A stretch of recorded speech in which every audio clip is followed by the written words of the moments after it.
Price Lord ಶಬಶಲಂ God bless you. ದೇವರು ನಿಮ್ಮನ್ನು ಆಶೀರ್ವದಿಸಲಿ. Brother and sister, beautiful aunty, uncle, childrens ಎಲ್ಲರೂ ಚೆನ್ನಾಗಿದ್ದೀರಿ ಎಂಬುದಾಗಿ ನಾನು ಭಾವಿಸ್ತಾ ಇದ್ದೀನಿ. ಈ ದಿನ ನಾನು ಏನಾಗಿದ್ದೀನಿ, ಯಾವ ಸಿಚುವೇಶನಲ್ಲಿದ್ದೀನಿ, ಯಾವ ಸಂದರ್ಭದಲ್ಲಿ ಇರುವುದಾಗಿದ್ದರೆ ಅದು ನನಗೆ ಕೊಟ್ಟಂಥ ದೇವರು ಒಂದು ದೊಡ್ಡ ಸೌಭಾಗ್ಯ, ಒಂದು ಉಚಿತವಾದಂಥ ಆಶೀರ್ವಾದವಾಗಿದೆ. ದೇವನಾಮಕ್ಕೆ ಸ್ತೋತ್ರ. ಶೆಲಿ ಪ್ರಾರ್ಥನೆ ಮಾಡಿಕೊಳ್ಳುವ. Please close your eyes. ಎಲ್ಲರೂ ಯಾರ್ಯಾರು ನೋಡ್ತಾ ಇದ್ದೀರೋ ಅವರೆಲ್ಲರೂ ಕೂಡ ಕಣ್ಣು ಮುಚ್ಚಿಕೊಳ್ಳುವವರಾಗಿರಿ. ಪ್ರಾರ್ಥನೆ ಮಾಡಿಕೊಳ್ಳುವ. ಪ್ರೀತಿ ಸ್ವರೂಪನಾಗಿರುವ ತಂದೆಯಾದ ದೇವರೇ, ಪರಲೋಕದಲ್ಲಿ ಭೂಲೋಕದಲ್ಲಿ ಸೃಷ್ಟಿ ಮಾಡಿದ ಆತನಿಗೆ ಸ್ತೋತ್ರ. ಸರ್ವ ಅಧಿಕಾರವು ನಿನ್ನ ಮುಂದೆ ಇದೆ, ಅದಕ್ಕಾಗಿ ಸ್ತೋತ್ರ. ನಿನ್ನ ಹೆಸರಿನ ಹೇಳಿದರೆ ಸಾಕು ಸ್ವಾಮಿ, ಒಂದು ಅದ್ಭುತ ನಡೆಯುತ್ತೆ, ಅದಕ್ಕಾಗಿ ಸ್ತೋತ್ರ. ಆದಿಯು ಅಂತ್ಯವೂ ಆಗಿರುವ ದೇವನಾಗಿರುವ ಆತನೇ ಸ್ತೋತ್ರ. ಇಮ್ಮಾನುವೇಲನೇ ಸ್ತೋತ್ರ. ರಾಜನೇ ಸ್ತೋತ್ರ.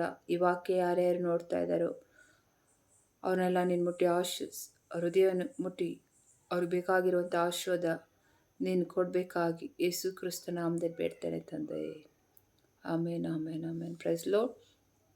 ಯಾರ್ಯಾರು ಹೊಸ್ದಾಗಿ ನೋಡ್ತಾ ಇದ್ದೀರೋ ಅವ್ರಿಗೆಲ್ಲ ಕೂಡ ನಾನು ವೆಲ್ಕಮ್ ಮಾಡ್ತಾನೆ. So today is very beautiful God. ದೇವರು ತುಂಬ ಒಳ್ಳೆ ದೇವರು. ಆಮೇಲೆ ಆತನು ಹಾಗೆ ಇನ್ಯಾರೂ ಇಲ್ಲ. ಆತನ ಮಾತು ಫೈನಲ್. ಆತನು ಒಂದು ಮಾತನಾಡಿದ್ದಾರೆ ಅಂದರೆ ಅದೇ ಫೈನಲ್. ಆಮೇಲೆ ದೇವರು ಎಷ್ಟೋ ಜನಕ್ಕೆ ನೇಮ್ಗಳಿದೆ. So my name is Manjula Deborah. My daughter name is Prarthana Sara and ರಕ್ಷಣಾ ಸಾರ. ಸೊ ಬ್ರದರ್ಸ್ ಆಲ್ಸೋ ಯಾರ್ಯಾರು ನೋಡ್ತಾ ಇದ್ರು ಅವ್ರ ನೇಮ್ ಎಲ್ಲ ಒಂದೊಂದು ನೇಮ್ ಇದೆ ಅಲ್ವಾ. ಸೊ ನೇಮ್ ಹೇಳಿದಾಗ ಅವ್ರು ಫೈಂಡ್ ಔಟ್ ಆಗ್ತಾರೆ. ಮತ್ತು ಇನ್ನೊಂದು ಅವರು ಆ ನೇಮ್ಗೆ ಕಾಲ್ ಮಾಡಿದಾಗ ಅವ್ರು ಏನು ಮಾಡ್ತಾರೆ, ರಿಪ್ಲೈ ಮಾಡ್ತಾರೆ, ಆನ್ಸರ್ ಮಾಡ್ತಾರೆ. ಆದರೆ ಆ ನೇಮ್ಗಳು ಕೆಲವರು ಪೆಟ್ ನೇಮ್ಗಳು ಇಡ್ತಾರೆ, ಕೆಲವರು ಅದನ್ನು ನಮ್ಮ ಫಾದರ್ ನನ್ನ ಮದರು ಈ ಹೆಸರು ಇಡಬಾರ್ದಾಗಿತ್ತು, ಸೊ ನನಗಿದಿಷ್ಟ ಇಲ್ಲ ಎಂಬುದಾಗಿ ಮಧ್ಯದಲ್ಲಿ ಚೇಂಜ್ ಮಾಡ್ತಾರೆ ನೇಮ್ಸ್ ಎಲ್ಲ.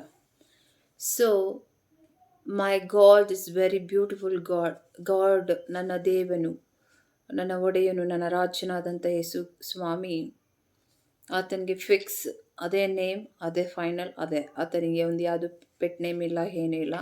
ಆತನಿಗೆ ಬಹು ಸುಂದರವಾದ ನೇಮ್, ಲಾಟ್ ಆಫ್ ನೇಮ್ಸ್ಗಳಿದೆ ಆತನಿಗೆ. Jesus name is powerful name.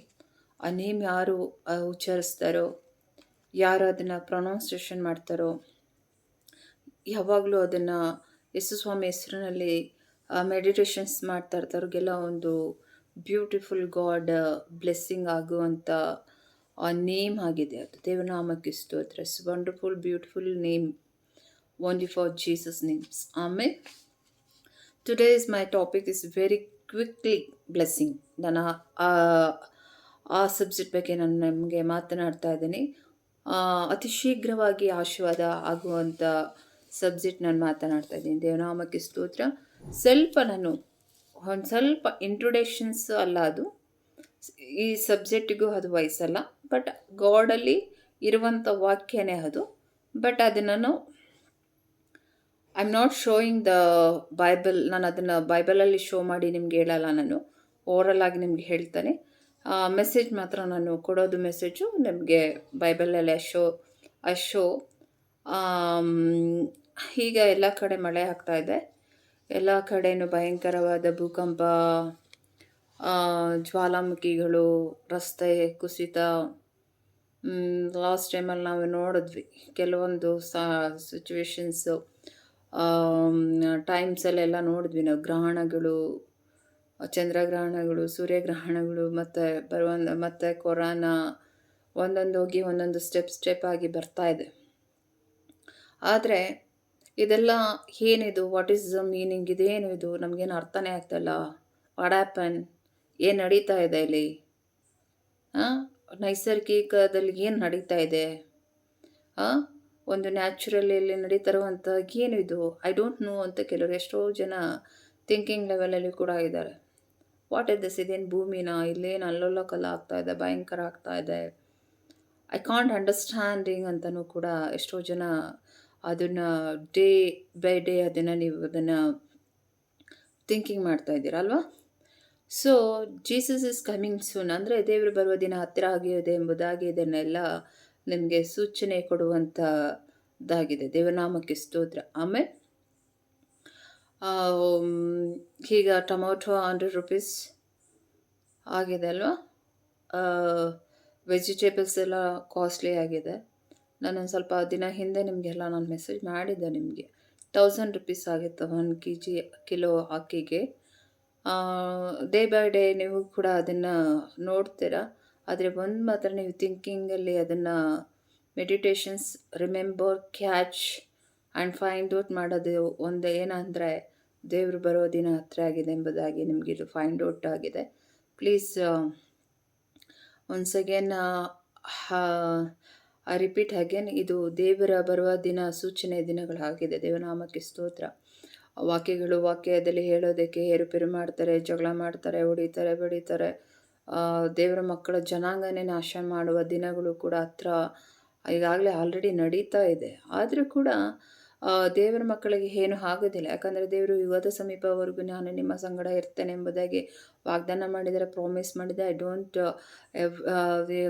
Thinking level ನಿಮ್ಮ ಮೈಂಡಿಂದ ಹೊರಗಡೆ ತೆಗೆದಾಕಿ. ಸೊ ನನಗೆ ಇವಾಗ ಇದನ್ನು ಹೇಳ್ಕೊಳ್ಳೋದಕ್ಕೆ ನಮಗೆ ಒಂಥರ ಇದಾಗ್ಬಿಟ್ಟಿದೆ, ಏನೋ ಬೇಜಾರಾಗ್ತದೆ. ಯಾಕೆಂದರೆ ಇನ್ನೂ ಎಷ್ಟೋ ಜನಕ್ಕೆ ದೇವರು ಬರೋ ಸೂಚನೆನೇನೋ ಏನೋ ಗೊತ್ತಾಗ್ತಾ ಇಲ್ಲಲ್ಲ ಅಂತ. ಒಳ್ಳೆ ಚಿಕ್ಕ ಮಕ್ಕಳಿಗೆ LKG, UKG, first and third standard, 5th 7th ಅವ್ರಿಗೆ ರಿವಿಷನ್ಸ್ಗಳು ಕೊಡ್ತಾ ಇರ್ತಾರೆ ನೋಡಿ. ಆ ರೀತಿ ರಿವಿಷನ್ಸ್ಗಳು ಕೊಡುವಂಥದ್ದಾಗಿರಬೇಕಾಗುತ್ತೆ ನಿಮಗೆಲ್ಲ. ಅದಕ್ಕೆ ನೀವಿನ್ನೂ ಫೈಂಡ್ ಔಟ್ ಆಗ್ತಾ ಇಲ್ಲ, ಯಾಕೆ ಹಿಂಗೆ ಆಗ್ತಾ ಇದೆ, ಅಂಡರ್ಸ್ಟ್ಯಾಂಡಿಂಗ್ ಆಗ್ತಾ ಇಲ್ಲ. ಯಾಕೆ ಭೂಕಂಪ ಆಗ್ತದೆ, ಯಾಕೆ ಪ್ರಳಯ ಆಗ್ತಾಯಿದೆ, ಯಾಕೆ ಕೊರೋನಾ ಬರ್ತದೆ, ಯಾಕೆ ವೆಜಿಟೇಬಲ್ಸ್, ತರಕಾರಿ, ಊಟಕ್ಕೆಲ್ಲ ಭಾಳ ತೊಂದರೆ ಆಗ್ತಾಯಿದೆ, ದುಡಿಯೋಕ್ಕೆಲ್ಲ ತೊಂದರೆ ಆಗ್ತದೆ. ಯಾಕಂದರೆ ನೋಹನ ಕಾಲದಲ್ಲಿ ಇರುವಂಥ ಸಿಚುವೇಶನ್ಸೇ ಈ ಕೊನೆ ದಿನಗಳಲ್ಲಿ ಕೂಡ ಆಗುತ್ತೆ ಅದು. ಆಮೇಲೆ ಸೊ ಮಧ್ಯದಲ್ಲಿ ಐ ಆಮ್ ನಾನು ಎನಿ ಟೈಮ್ ಅದರ ಗ್ಯಾಪಲ್ಲಿ ನಾನು ಇದು ಮೆಸೇಜ್ ಮಾಡ್ತಾನೆ. ಸೊ ವೆರಿ ಇಂಪಾರ್ಟೆಂಟ್ ವಾಕ್ಯಗಳು ಕೂಡ ಇಟ್ಟು ನಿಮಗೆ ಅದನ್ನು ನಾನು ತೋರಿಸ್ತಾನೆ. ಕೈಂಡ್ಲಿ ಒನ್ ರಿಕ್ವೆಸ್ಟ್, ನಾನು ನಿಮ್ಮ ಹತ್ರ ಒಂದು ವಿನಂತಿಸಿಕೊಳ್ಳೋದೇನೆಂದರೆ, ಸೊ ವೆರಿ ನಾವು ತುಂಬ ಡೇಗಳು ನಿಯರ್ ಬೈಯಲ್ಲೇ ಇರೋದ್ರಿಂದ, ಸೊ ಇವು ಥಿಂಕಿಂಗ್ ಲೆವೆಲ್ಸ್ ಸ್ವಲ್ಪ ನೀವೇನು ಮಾಡಬೇಕು, ದೇವ್ರ ಕಡೆಯಲ್ಲಿ ಬಂದುಬಿಡ್ಬೇಕು. ದೇವ್ರ ನಾಮಕ್ಕೆ ಸ್ತೋತ್ರ. ಈಗ ಕಮಿಂಗ್ಸ್ ಡೇಯಲ್ಲಿ ಫಾದರ್ ನೋಡಿದ್ರೆ ಮದರ್ಗಾಗಲ್ಲ, ಮದರ್ ನೋಡಿದ್ರೆ ಚಿಲ್ಡ್ರನ್ಸ್ಗಾಗಲ್ಲ, ಚಿಲ್ಡ್ರನ್ಸ್ ನೋಡಿದ್ರೆ parents, grand fathers, cousins, husband and wifes, ಹೆಂಡತಿ ಮಕ್ಕಳಿಗೆ, ಅಣ್ಣ ತಮ್ಮಂದಿರಿಗೆ ಇವರಲ್ಲೇ ವೈರತ್ಯಗಳು ಬರುತ್ತೆ. ಎನಿಮೆ ಆಗಿ ಅದನ್ನು ಕಾಣಲಿಕ್ಕೆ ಇದು ಮಾಡ್ತಾರೆ. ಸಭೆಗಳು ಕೂಡ ಸರಿಯಾಗಿ ನಡೆಯೋದಿಲ್ಲ. ಮುಂದಿನ ದಿನಗಳಲ್ಲಿ ಸಭೆಗಳಲ್ಲಿ ಪಾಸ್ಟ್ರುಗಳು ವೈರತ್ವವಾಗಿ ನಿಂತ್ಕೊಳ್ತಾರೆ. ಅವರು ಕೆಲವು ದಿನಗಳ ಆದಮೇಲೆ ತುಂಬ ಕಠಿಣ ಬರಗಾಲ ಬರುತ್ತೆ. ಬರಗಾಲ ಊಟ ನೀರಿಗೆ ಅದು ಇದಕ್ಕಲ್ಲ, ವಾಕ್ಯಗಳಿಗೆ ಬರಗಾಲ ಬರುತ್ತೆ. Please, this is my subject. This ನಾನು ಇವಾಗ ಮಾತನಾಡ್ತಾ ಇದ್ದು ನನ್ನ ಮೆಸೇಜ್ ಅಲ್ಲ. ಬಟ್ ಏನಂದರೆ ನಿಮಗೆ ಇವಾಗಲೂ ಕೂಡ ನಾನು ನಿಮ್ಗೆ ಇನ್ನೊಂದು ಸಲ ನಿಮಗೆ ರಿಪೀಟ್ ಅಗೇನ್ಸ್ ಇದನ್ನು ನಾನು ಈ ಮೆಸೇಜ್ ನಿಮಗೆ ಹೇಳ್ತಾ ಇದ್ದೀನಿ. Please understand me. ಪ್ಲೀಸ್ ಇದನ್ನು ನೀವು ತಿಳ್ಕೊಂಡು ಇವಾಗಾದ್ರೂ you change your life, thinking level ಎಲ್ಲ ಚೇಂಜ್ ಮಾಡ್ಕೊಳ್ಳಿ. ದೇವರ ಸನ್ನಿಧಿಯಲ್ಲಿ ಬಂದಮೇಲೆ ನೀವು ಚೇಂಜ್ ಆಗಬೇಕು. ಆಮೇಲೆ okay, anyway, God bless you. My subject, ನಾನು ನಿಮಗೆ ಈ ದಿನ ಮಾತನಾಡೋದು ವೇಗವಾಗಿ ಆಶೀರ್ವಾದ ಆಗುವಂಥ ಬಗ್ಗೆ ನಾನು ನಿಮಗೆ ಮಾತನಾಡ್ತಾ ಇದ್ದೀನಿ. ದೇವನಾಮಕ್ಕೆ ಸ್ತೋತ್ರ. ಇಟ್ಸ್ ವೆರಿ ಬ್ಯೂಟಿಫುಲ್ ಗಾಡ್ ಮಾತನಾಡಿರುವ ಸಬ್ಜೆಕ್ಟೇ ನಾನು ನಿಮಗೆ ಮಾತನಾಡ್ತಾ ಇರೋದು. So open the Bibles. ಯಾರ ಹತ್ರ ಬೈಬಲ್ಸ್ ಇದೆಯೋ ದಯವಿಟ್ಟು ಓಪನ್ ಮಾಡುವಂಥರಾಗಿರಿ. ಹಲ್ಲೆಲೂಯಾ, ದೇವನಾಮಕ್ಕೆ ಸ್ತೋತ್ರ. ಮ್ಯಾಥ್ಯೂ, ಮತ್ತಾಯ ಬರೆದ ಸುವಾರ್ತೆ 21ನೇ ಅಧ್ಯಾಯ. ತುಂಬ ದಿನದಿಂದ ಎಷ್ಟೋ ಜನ ಸಿಸ್ಟರ್ ನಾನು ಆಮೇಲೆ ಮಾತಾಡ್ತೀನಿ, ಯಾಕೆಂದರೆ ಈಗ ನಾನು ಮೆಸೇಜ್ ಕೊಡಬೇಕು, ಟೈಮ್ ಆಗಲ್ಲ. ಸೊ ಎನಿವೆ ಸಾರಿ. ಮ್ಯಾಥ್ಯೂ 21 ವರ್ಸಸ್ 19 ಇಂದ 19 ಮತ್ತು 20, 21ನೇ ಅಧ್ಯಾಯ ಮತ್ತಾಯ ಬರೆದ ಸುವಾರ್ತೆ 19, 20 ಇಂದ ವಾಕ್ಯವನ್ನು ನಾವು ಓದಿಕೊಳ್ಳುವರಾಗಿರುವ. ದಾರಿಯಲ್ಲಿ ಒಂದು ಅಂಜೂರದ ಮರವನ್ನು ಕಂಡು ಅದರ ಹತ್ತಿರಕ್ಕೆ ಹೋಗಿ ಅದರಲ್ಲಿ ಬರೀ ಎಲೆಗಳನ್ನೇ ಹೊರತು ಮತ್ತೇನು ಕಾಣದೆ ಅದಕ್ಕೆ ಇನ್ನು ಮೇಲೆ ನಿನ್ನಲ್ಲಿ ಫಲ ಎಂದೆಂದಿಗೂ ಆಗದೆ ಹೋಗಲಿ ಎಂದು ಹೇಳಿದನು. ಆ ಕ್ಷಣವೇ ಆ ಅಂಜೂರ ಮರವು ಒಣಗಿ ಹೋಗಿತ್ತು. ಶಿಷ್ಯರನ್ನು ನೋಡಿ ಬೆರಗಾಗಿ, ಈ ಅಂಜೂರದ ಮರ ಒಂದು ಕ್ಷಣದಲ್ಲೇ ಒಣಗಿ ಹೋಗಿತ್ತಲ್ಲ, ಅದು ಹೇಗೆ ಅಂದರು. ಅದಕ್ಕೆ ಯೇಸು, ನಿಮಗೆ ಸತ್ಯವಾಗಿ ಹೇಳ್ತಾನೆ, ನೀವು ಸಂಶಯ ಪಡದೆ ನಂಬಿದರೆ ನಾನು ಅಂಜೂರ ಮರದ ಮರಕ್ಕೆ ಮಾಡಿದಂಥದ್ದನ್ನು ನೀವು ಮಾಡುವಿರಿ. ಇದು ಮಾತ್ರವಲ್ಲದೆ ಈ ಬೆಟ್ಟಕ್ಕೆ ನೀನು ಕಿತ್ತುಕೊಂಡು ಹೋಗಿ ಸಮುದ್ರದಲ್ಲಿ ಬಿಡು ಎಂದು ಹೇಳಿದರೆ ಅದು ಆಗುವುದು. ನೀವು ನಂಬಿಕೊಂಡು ಪ್ರಾರ್ಥನೆಯಲ್ಲಿ ಏನೇನು ಬೇಡಿಕೊಳ್ಳುವಿರೋ ಅದನ್ನೆಲ್ಲ ಹೊಂದುವಿರಿ ಅಂದನು. So it's very beautiful god this one showing, ಅಂದರೆ ಇದನ್ನು ಶೋ ಮಾಡಿ ಲೈವ್ ಆಗಿ ಶೋ ಮಾಡಿದ್ದು. ಯಾರಿಗೆ? ಶಿಷ್ಯಂದರಿಗೆ ಶೋ ಮಾಡಿನೇ ಅದನ್ನು ತೋರಿಸಿದ್ದು. ಒಂದು ಅಂಜೂರದ ಮರ ಎಲೆಯನ್ನು ಬಟ್ ಇದೇನು ಇಷ್ಟು ಬೇಗ ಒಣಗೋಗೋಯ್ತಲ್ಲ. ಸೊ ಒಂದು ಮರ ಒಣಗಬೇಕಾದ್ರೆ ಅದು ಒಂದು 10 ವರ್ಷ ಆಗಬೇಕು, ಸುಮಾರು ವರ್ಷಗಳು ತಗೊಳುತ್ತೆ. ಆದರೆ ದೇವರು ಹೇಳಿದ ತಕ್ಷಣ ಅದು ಒಣಗೋಗಿದೆ ಎಂಬುದಾಗಿದ್ದರೆ ಆತನ ಮಾತಿನಲ್ಲಿ ಇರುವಂಥ ಶಕ್ತಿ ಹೇಗಿದೆ, ಪವರ್ ಹೇಗಿದೆ, ಆತನಲ್ಲಿ ಆ ರೀತಿ ಒಂದು ಪವರ್ ಬಂದಿದೆ ಅಂದರೆ ಆತನಲ್ಲಿರುವಂತಹ ಒಂದು ಎಷ್ಟು ಅದ್ಭುತವಾದಂಥ ವಿಚಿತ್ರವಾದಂಥ ಬ್ಲೆಸ್ಸಿಂಗ್ ದೇವರು ಆ ದಿನದಲ್ಲಿ ಅವರಿಗೆ ಅದನ್ನು ತೋರ್ಪಡಿಸಿದ್ದಾರೆ. ಇವಾಗ ಎಷ್ಟೋ ವಿಶ್ವಾಸಿಗಳು, ಎಷ್ಟೋ ಕ್ರೈಸ್ತರು, ಅಲ್ಪ ವಿಶ್ವಾಸಿಗಳು ಇವತ್ತು ಒಂದು ಯಾವುದೇ ಒಂದು ಕಾರ್ಯ ಬೇಗ ಆಗಲಿಲ್ಲ ಅಂದರೆ ಸೊ ಅವ್ರೇನು ಮಾಡ್ತಾರೆ, ಮೆಂಟಲಿ ಫಿಸಿಕಲಿ ಬೇರೆ ಥಾಟ್ ಯೋಚನೆ ಮಾಡ್ತಾ ಇರ್ತಾರೆ. This is true. ಆವಾಗ ಶಿಷ್ಯರಿಗೆ ಹೇಳ್ತೇನೆ, ನಿಮಗೆ ಸತ್ಯವಾಗಿ ಹೇಳ್ತೇನೆ, ಐ ಟೆಲಿಂಗ್ ಟ್ರೂ ಅಂತಾರೆ. ಜೀಸಸ್ ಐ ಟೆಲಿಂಗ್ ಟ್ರೂ ಅಂದಾಗ ನೀವು ಅರ್ಥ ಮಾಡ್ಕೊಳ್ಳಿ, ಅಲ್ಲಿ ನಿಜನೇ ಆಗಿದೆ. ಆಮೇಲೆ ನೀವು ಸಂಶಯ ಪಡದೆ, ನಿಮ್ಮ ನಂಬಿಕೆ ಅಂದರೆ ಡೌಟ್ ಪಡದೆ, ನಾನು ಅಂಜೂರದ ಮರಕ್ಕೆ ಮಾಡಿದಂಥದ್ದನ್ನು ನೀವು ಮಾಡುವಿರಿ.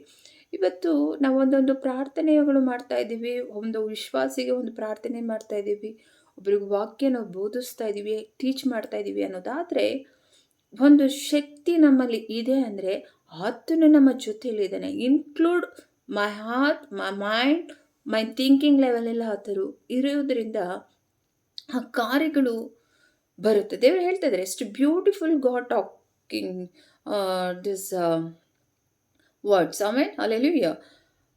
ನಾನು ಅಂಜೂರದ ಮರಕ್ಕೆ ಮಾಡಿದಂಥ ನೀವು ಮಾಡಿಬಿರಿ, ಇದು ಮಾತ್ರವಲ್ಲದೆ ಈ ಬೆಟ್ಟಕ್ಕೆ ನೀನು ಕಿತ್ತುಕೊಂಡು ಹೋಗಿ ಸಮುದ್ರ ಬೀಳು ಎಂದು. ನೋಡಿ, ಈ ರೀತಿ ನೀವು ಪ್ರಾರ್ಥನೆ ಮಾಡಬೇಕಾದ್ರೆ, ನಾವು ಯಾವುದೇ ಒಂದು ಪ್ರಾರ್ಥನೆ ಮಾಡಬೇಕಾದ್ರೆ ಏನಾಗಿರ್ಬೇಕಂದ್ರೆ ಅಲ್ಲಿ ಪ್ರೀತಿ ಎಂಬುದಾಗಿರಬೇಕು. ದೇವರೇ, ನನ್ನ ಪ್ರಾರ್ಥನೆ ಈಗಾಗಲೇ ಕೇಳಿದ್ಯಾ, ಇದಕ್ಕೆ ನನಗಾಗಲೇ ಉತ್ತರ ಸಿಕ್ಕಿದೆ ಅಂತ ವೆರಿ ಹ್ಯಾಪಿಯಾಗಿ ಅದನ್ನು ನೀವು ರಿಸೀವ್ ಆಗಿ ಮಾಡಿಕೊಂಡಾಗ ಅದು ನಿಮಗೇನಾಗುತ್ತೆ, ಒಂದು ಬ್ಲೆಸ್ಸಿಂಗ್ ಆಗುತ್ತೆ. ದೇವನಾಮಕ್ಕೆ ಸ್ತೋತ್ರ. ಈಗ ಒಂದು ಚಿಕ್ಕ ಗಿಡ ಒಂದಿಷ್ಟು ಹತ್ರ ಒಂದು ಸ್ವಲ್ಪ ದೊಡ್ಡದಾಗಬೇಕಂದ್ರೆ ಒಂದು 10-15 ವರ್ಷ ಆಗುವಂಥ ಇಯರ್ಸ್ಗಳು ನಾವು ನೋಡ್ತೀವಿ. ಅಂಜೂರ ಮರ ಬೆಳೆದಾಗ ಗಾಡ್ ಟಾಕ್ ವಿತ್ ಆ ಟೈಮಲ್ಲಿ ಜೀಸಸ್ ಮಾತನಾಡ್ಬೇಕಾದ್ರೆ ಆ ಎಲೆಗಳು ಹಾಗೆ ಒಣಗೋಗಿದೆ ಅಂದರೆ, ಆ ಕ್ಷಣದಲ್ಲೇ ಒಣಗೋಯಿತು ಅಂದರೆ ಎಂಥ ಎಕ್ಸಲೆಂಟ್ ಬ್ಲೆಸ್ಸಿಂಗ್ ವರ್ಡ್ಸ್ ಆಗಿದೆ, ಆ ಮಾತಾಗಿದೆ. ದೇವನಾಮಕ್ಕೆ ಸ್ತೋತ್ರ. ಈಗ ನಿಮ್ಮಲ್ಲಿ ಎಷ್ಟೋ ಜನಕ್ಕೆ ಫೇತ್ ಇಲ್ಲ, ಅವಿಶ್ವಾಸ ಇಲ್ಲ. ಇವಾಗ ಎಷ್ಟೋ ಜನಕ್ಕೆ ನನಗೆ ಹುಷಾರಿಲ್ಲ, ನನಗೆ ಜ್ವರ ಇದೆ, ಇದು ಬಿಟ್ಟೋಗಲ್ವಾ, ನಾನು ಇವಾಗ ಪ್ರಾರ್ಥನೆ ಮಾಡಿದ್ದೀನಿ, ಉಪವಾಸ ಮಾಡಿದ್ದೀನಿ, ಚರ್ಚಿಗೆ ಹೋಗ್ತೀನಿ, ಆಗುತ್ತೋ ಆಗಲ್ವ ಅಂತ ಡೌಟಲ್ಲಿ ಇರ್ತವೆ. ಆಮೇಲೆ ಇದನ್ನೆಲ್ಲ ನೀವೇನು ಮಾಡಬೇಕು, ಕಿತ್ತು ಹಾಕುವಂಥದ್ದಾಗಿರಬೇಕು. ರಿಮೂವ್ ಫಾರ್ ದಿಸ್ ಥಾಟ್, ಆ ಮೈಂಡಿಂದ ರಿಮೂವ್ ಆಗಬೇಕು. ಅದನ್ನು ದೇವನಾಮಕ್ಕೆ ಸ್ತೋತ್ರ. ಹಲ್ಲೆಲೂಯಾ. ನೀವು ಅತಿಯಾಗಿ ಬೇಗನೆ ಆಶೀರ್ವಾದ ಪಡ್ಕೋಬೇಕಂದ್ರೆ ನೋಡಿ, 10-20 ವರ್ಷದ ಮರ ಬೆಳೆದಿರುವಂಥ ಎಲೆಗಳು ದೇವರು ಆ ಟೈಮಲ್ಲಿ ಹೇಳಿದ ತಕ್ಷಣ ಆವಾಗಲೇ ಒಣಗೋಗ್ತಾ ಇದೆ ಅಂದರೆ ನಿಮ್ಮ ಪ್ರಾರ್ಥನೆ ಮಾಡಿದಾಗ ಅದಾಗಲೇ ಉತ್ತರ ಅತಿ ಶೀಘ್ರವಾಗಿ ಸಿಗುವಂಥದ್ದಾಗಿದೆ. ದೇವನಾಮಕ್ಕೆ ಸ್ತೋತ್ರವಾಗಲಿ. ಆಮೇಲೆ ಮತ್ತೆ ಜಾನಲ್ಲಿ ನೋಡುವ. ದೇವನಾಮಕ್ಕೆ ಸ್ತೋತ್ರ. I am go to the very fast, but ಯಾಕಂದರೆ ನನಗೆ ಈಗ ಟೈಮು ಕಮ್ಮಿ ಇರೋದ್ರಿಂದ ನಾನು ತುಂಬ ಫಾಸ್ಟಾಗಿ ಹೋಗ್ತಾ ಇದ್ದೇನೆ. It's very beautiful God talking. Holy spirit ಕಾರ್ಯ ಮಾಡ್ತಾ ಇದ್ದಾರೆ. ದೇವನಾಮಕ್ಕೆ ಸ್ತೋತ್ರ. ಯಾರ್ಯಾರಿಗೆ ಹೋಲಿ ಸ್ಪಿರಿಟ್ ಮೇಲೆ ನಂಬಿಕೆ ಇದೆಯೋ, ಹೋಲಿ ಸ್ಪಿರಿಟ್ ಇದ್ರೇ ನಮಗೆ ಕಾರ್ಯಗಳಾಗುತ್ತೆ, ಆತನಿಲ್ಲದ್ರೆ ನಮ್ಗೆ ಯಾವುದೇ ಆತನ ಹೆಲ್ಪ್ ಇಲ್ಲದೆ ನಾವೇನು ಮಾಡೋಕ್ಕಾಗಲ್ಲ ಅಂತ ತಿಳಿದುಕೊಂಡಿರುವವರು ಆಮೇನ್ ಎಂಬುದಾಗಿ ಹೇಳುವಂಥರಾಗಿದ್ದಾರೆ. ದೇವನಾಮಕ್ಕೆ ಸ್ತೋತ್ರ. ಜಾನ್ 6 19, 20, 21. ಆಮೇನ್. ಹೀಗಿರಲಾಗಿ ಅವರು ಹುಟ್ಟು ಹಾಕುತ್ತಾ ಹೆಚ್ಚು ಕಡಿಮೆ ಒಂದು ದಾರಿ ದೂರ ಹೋದ ಬಳಿಕ ಯೇಸು ಸಮುದ್ರದ ಮೇಲೆ ನಡೆಯುತ್ತಾ ದೋಣಿ ಸಮೀಪಕ್ಕೆ ಬರುವನು. Is very carefully listen to me. ಯಾಕಂದರೆ ಇಲ್ಲಿ ಒಂದು ರಹಸ್ಯ ಓಪನ್ ಆಗ್ತಾ ಇದೆ. ಇವಾಗ ಒಂದು ರಹಸ್ಯ ಆಲ್ರೆಡಿ ನಾವು ನೋಡಿದ್ವಿ, ಒಣಗಿದ ಅಂಜೂರದ ಮರ. Second once it's very beautiful. ಇದರಲ್ಲಿ ಫಸ್ಟ್ನೇದು ವೆರಿ ಬ್ಯೂಟಿಫುಲ್ಲೇ, ಸೆಕೆಂಡು ವೆರಿ ಇಂಪಾರ್ಟೆಂಟೇ. ಆತನು ಸಮೀಪಕ್ಕೆ ನೋಡಿ ಅಂಜಿದರು. ಆದರೆ ಆತನ ಅಂಜಬೇಡಿರಿ, ನಾನು ಅಂದನು. ಆಗ ಆತನ ದೋಣಿ ಒಳಗೆ ಕರೆಕೊಳ್ಳುವುದಕ್ಕೆ ಮನಸ್ಸಾಗಿದ್ದರು, ಮತ್ತು ಆ ಕ್ಷಣವೇ ಆ ದೋಣಿ ಅವರು ಹೋಗಬೇಕೆಂದಿದ್ದ ಭೂಮಿಗೆ ಮುಟ್ಟಿತು. ಒನ್ಸ್ ಅಗೇನ್ ರಿಪೀಟ್ ಅಗೇನ್ ನಾನು ಮಾಡ್ತಾ ಇದ್ದೀನಿ. ಈಗಿರಲಾಗಿ ಅವರು ಹುಟ್ಟು ಹಾಕುತ್ತಾ ಹೆಚ್ಚು ಕಡಿಮೆ ಒಂದು ದಾರಿ ದೂರ ಹೋದ ಬಳಿಕ ಯೇಸು ಸಮುದ್ರ. ನೋಡಿ, ಹೆಚ್ಚು ಕಮ್ಮಿ ಅವರು ಬೇಗನೆ ಹೋಗಬೇಕಾಗಿತ್ತು, ಆದರೆ ಹೆಚ್ಚು ಕಮ್ಮಿ ಅಲೆಗಳು ಬರ್ತಾಯಿದ್ದು, ಏನೋ ಪ್ರಾಬ್ಲಮ್ ಆಗ್ತಾಯಿತ್ತು. ಆದರೆ ಇಲ್ಲಿ ಏನಾಯಿತು, ಯೇಸು ಸ್ವಾಮಿ ಆ ದಡಕ್ಕೆ ಬಂದು ಆ ದೋಣಿಯಲ್ಲಿ ಹತ್ತಿದ ಮೇಲೆ ಅವ್ರು ಹೋಗಬೇಕಾದ ಸ್ಥಳಕ್ಕೆ ಸೀದಾ ನೇರವಾಗಿ ಹೋದರು. ನೋಡಿ, ಇವಾಗ ನೀವು ದೇವರ ನಂಬಿದ ಮಕ್ಕಳು, ದೇವರನ್ನು ಯಾವಾಗ ನೀವು ಸ್ವಂತ ರಕ್ಷಕನಾಗಿ ಅಂಗೀಕರಿಸ್ಕೊಂಡು ಆತನ ಹೆಸರಿನಲ್ಲಿ ಉಚ್ಚರಿಸ್ಕೊಂಡು ಆತನಲ್ಲೇ ನೀವು ಮೆಡಿಟೇಷನ್ಸ್ ಧ್ಯಾನ ಮಾಡುತ್ತಾ ಆತನಲ್ಲಿ ಪ್ರಭಾವಿತವಾಗಿ ತುಂಬ ಆತನ ವಾಕ್ಯಗಳಲ್ಲಿ ಅನುಗುಣವಾಗಿ ನಡ್ಕೊಂಡು ನೀವು ಹೋಗುವಂಥರಾಗಿದ್ದರೆ ನೀವು ಹೋಗುವ ದಾರಿ ಎಲ್ಲ ಸರಾಗಿ ಹೋಗ್ತಾ ಇರುತ್ತೆ. ಯಾಕಂದರೆ ಅಲ್ಲಿ ಯಾರಿದ್ದಾರೆ? ಯೇಸು ಸ್ವಾಮಿ ಇದ್ದಾರೆ. ಕ್ವಿಕ್ಲಿಯಾಗಿ ನಿಮ್ಗೇನಾಗುತ್ತೆ, ಅತಿ ಶೀಘ್ರವಾಗಿ ಬ್ಲೆಸ್ಸಿಂಗ್ ಆಗುತ್ತೆ. ದೇವನಾಮಕ್ಕೆ ಸ್ತೋತ್ರ. ಎಷ್ಟೊಂದು ಸಲ ನೀವೆಲ್ಲರ ಪ್ರಯಾಣ ಮಾಡಬೇಕಾದ್ರೆ, ಟ್ರಾವೆಲ್ಸ್ ಮಾಡಬೇಕಾದ್ರೆ, ಸೊ ಒಂದು ಒಳ್ಳೆ ಫುಡ್ ತಿನ್ನಬೇಕಾದ್ರೆ, ಇಲ್ಲ ಎಲ್ಲರ ಒಳ್ಳೆ ಜಾಬು, ಏನೇ ಒಂದು ವರ್ಕು, ಏನೇ ಒಂದು ಮಾಡಿದ್ರು ಕೂಡ ನಿಮ್ಮಲ್ಲಿ ಯೇಸು ಸ್ವಾಮಿ ಇಲ್ಲ ಅಂದರೆ ಅಡೆತಡೆಗಳಾಗುತ್ತೆ. 10 ವರ್ಷ 20 ವರ್ಷ ಬೇಕಾಗುತ್ತೆ ಕೆಲವ್ರಿಗೆ ಮದುವೆ ಆಗೋದಕ್ಕೆ, ಕೆಲವ್ರಿಗೆ ಲೇಟಾಗಿ ಜಾಬ್ ಸಿಗುತ್ತೆ. ಆದರೆ ಯೇಸು ಸ್ವಾಮಿ ತಿಳ್ಕೊಂಡು ಆತನ ಪ್ರಕಾರ ನಡ್ಕೊಂಡಾದ್ರೆ ಬೇಗ ಅಯ್ಯೋ, ನಾನು ಮುಂಚೆನೇ ಈ ದೇವ್ರನ್ನ ತಿಳ್ಕೊಂಬಿಟ್ಟಿದ್ರೆ ನಾನು ಇಷ್ಟೊತ್ತಿಗೆ ಎಷ್ಟೋ ಒಂದು ಆಶೀರ್ವಾದಿಸಲ್ಪಡುವಂಥದ್ದಾಗಿ. ನೋಡಿ, ಒಂದು 20 ಇಯರ್ಸ್ 25 ಇಯರ್ಸ್ ಬ್ಯಾಕ್ ನಾನು ಮಾತಾಡ್ತಾ ಇದ್ದೀನಿ. ಈಗ ನೀವು ಅವಾಗಿರುವ ತಗೊಳ್ಳುವಂಥ ಸಂಬಳ, ಇವಾಗ ತಗೊಳ್ಳುವಂಥ ಒಂದು ಸ್ಯಾಲ್ರಿ ಆವಾಗಲೇ ನೀವು ತೊಗೊಳ್ತಾ ಇದ್ದರೆ ಇಟ್ಸ್ ವೆರಿ ರಿಚ್. ನೀವು ಫ್ಯಾಮಿಲಿ ಆಗ್ತಾಯಿದ್ರಿ, ಪೂರ್ ಫ್ಯಾಮಿಲಿಗೆ ಅಲ್ಲಿ ಆಗ್ತಾ ಇರಲಿಲ್ಲ.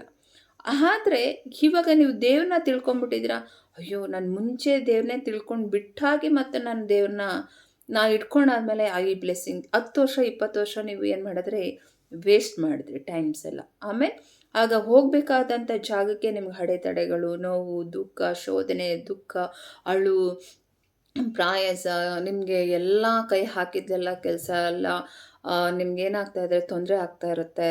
ಹಾಗೆ ಮತ್ತು ಮಕ್ಕಳಾಗದೇ ಇರುವಂಥದ್ದು, ಮತ್ತು ಮದುವೆ ಆಗದೇ ಇರುವಂಥದ್ದು, ಮತ್ತು ಮನೇಲಿ ಜಗಳ ಆಗುವಂಥದ್ದು, ಈ ಥರ ಒಂದು ಕಠಿಣ ಪರಿಸ್ಥಿತಿ ಸಿಚುವೇಶನ್ಸಲ್ಲಿ ನೀವೇನಾಗಿರ್ತೀರಾ, ಆ ಡಿಫಿಕಲ್ಟ್ ಪೊಸಿಷನಲ್ಲಿ ನೀವು ಇರ್ತೀರ. ದೇವನಾಮಕ್ಕೆ ಸ್ತೋತ್ರ. ನೋಡಿ, ಯೇಸು ಸ್ವಾಮಿ ಆತನ ದಡಕ್ಕೆ ಬಂದು ಆ ದೋಣಿ ಹತ್ತಿದ ತಕ್ಷಣ ಅವ್ರು ಹೋಗಬೇಕಾದಂಥ ಸ್ಥಳಕ್ಕೆ ನೇರವಾಗಿ ಹೊರಟೋಗ್ಬಿಟ್ರು. ಆತನ ಹತ್ತಿಲ್ಲದಕ್ಕಿಂತ ಮುಂಚೆ ಬಿಫೋರಾಗಿ ಅವ್ರೇನು ಮಾಡಿದ್ರು, ಅದು ಹಾಗೆ ಹೋಗ್ತಿದ್ರು, ಏನಾರ ಪ್ರಾಬ್ಲಮ್ ಆಗುತ್ತಾ, ಏನೋ ಆಗುತ್ತಾ, ಏನಿಲ್ಲ ಅಂತ. ಅವ್ರು ಹೋಗುವಂಥ ಸ್ಥಳನೇ ಯೇಸು ಸ್ವಾಮಿ ಹತ್ತಿದ ತಕ್ಷಣವೇ ಸರಾಗಿ ಹೋದರು ನೇರವಾಗಿ. ಯೇಸು ಸ್ವಾಮಿ ಹತ್ತಿಲ್ಲದಕ್ಕಿಂತ ಮುಂಚೆ ಅವರೇನಾಗಿತ್ತು, ನಿಧಾನಕ್ಕೆ ಹೋಗುವಂಥದ್ದಾಗಿತ್ತು. ದೇವನಾಮಕ್ಕೆ ಸ್ತೋತ್ರ. ಒಂದು 5 hours ಜರ್ನಿ ಮಾಡುವಂಥದ್ದು ಇವರು 10 hours ಜರ್ನಿ ಮಾಡಿರ್ಬೋದು. ದೇವ್ರ ಹತ್ತಿದ ತಕ್ಷಣ 5 hours ಕರೆಕ್ಟಾಗಿ ಹೋಗಿರ್ತಾರೆ. ದೇವನಾಮಕ್ಕೆ ಸ್ತೋತ್ರ. ಕ್ವಿಕ್ಲಿಯಾಗಿ ಬ್ಲೆಸ್ಸಿಂಗ್ ಆಗುವಂಥದ್ದು. ದೇವನಾಮಕ್ಕೆ ಸ್ತೋತ್ರ. ಅದಕ್ಕೆ ಇವತ್ತೊಂದು ಕಷ್ಟ, ಒಂದು ಬಿರುಗಾಳಿ ಬರುತ್ತೆ, ಒಂದು ಒಂದು ದೊಡ್ಡ ಒಂದು ಮಳೆ ಬಂದರೆ, ಒಂದು ಏನೋ ಒಂದು ಕಷ್ಟ ಬಂತು, ಏನೋ ಒಂದು ಬಿರುಗಾಳಿ ಬಂತು, ಅಯ್ಯೋ ನಮ್ಮ ಮನೆಯಲ್ಲಿ ಒಂದು ಮಾಟ ಮಂತ್ರ ಶಕ್ತಿಗಳು ಮಾಡಿಬಿಟ್ಟಿದ್ದಾರೆ, ನಮ್ಮ ಮನೇಲಿ ಯಾವಾಗಲೂ ಒಂದು ಜಗಳ, ನಮ್ಮ ಮನೇಲಿ ಒಂದು ಸಮಾಧಾನ ಇಲ್ಲ, ನಮ್ಮ ಮನೇಲಿ ಯಾವಾಗಲೂ ಏರುಪೇರು ಜೀವಿತ, ಒಂದು ಜಿಗ್ಜಾಗ್ ಟೈಪ್ ನಮ್ಮ ಮನೇಲಿ ಅಂತ ಯಾರ್ಯಾರು ನೀವು ಹೇಳ್ತಾ ಇದ್ರೋ, ಈ ದಿನ ನಿಮಗೆ ಕ್ವಿಕ್ಲಿ ಆಗಿ ದೇವರು ಬ್ಲೆಸ್ಸಿಂಗ್ ಮಾಡ್ತಾ ಇದ್ದಾರೆ.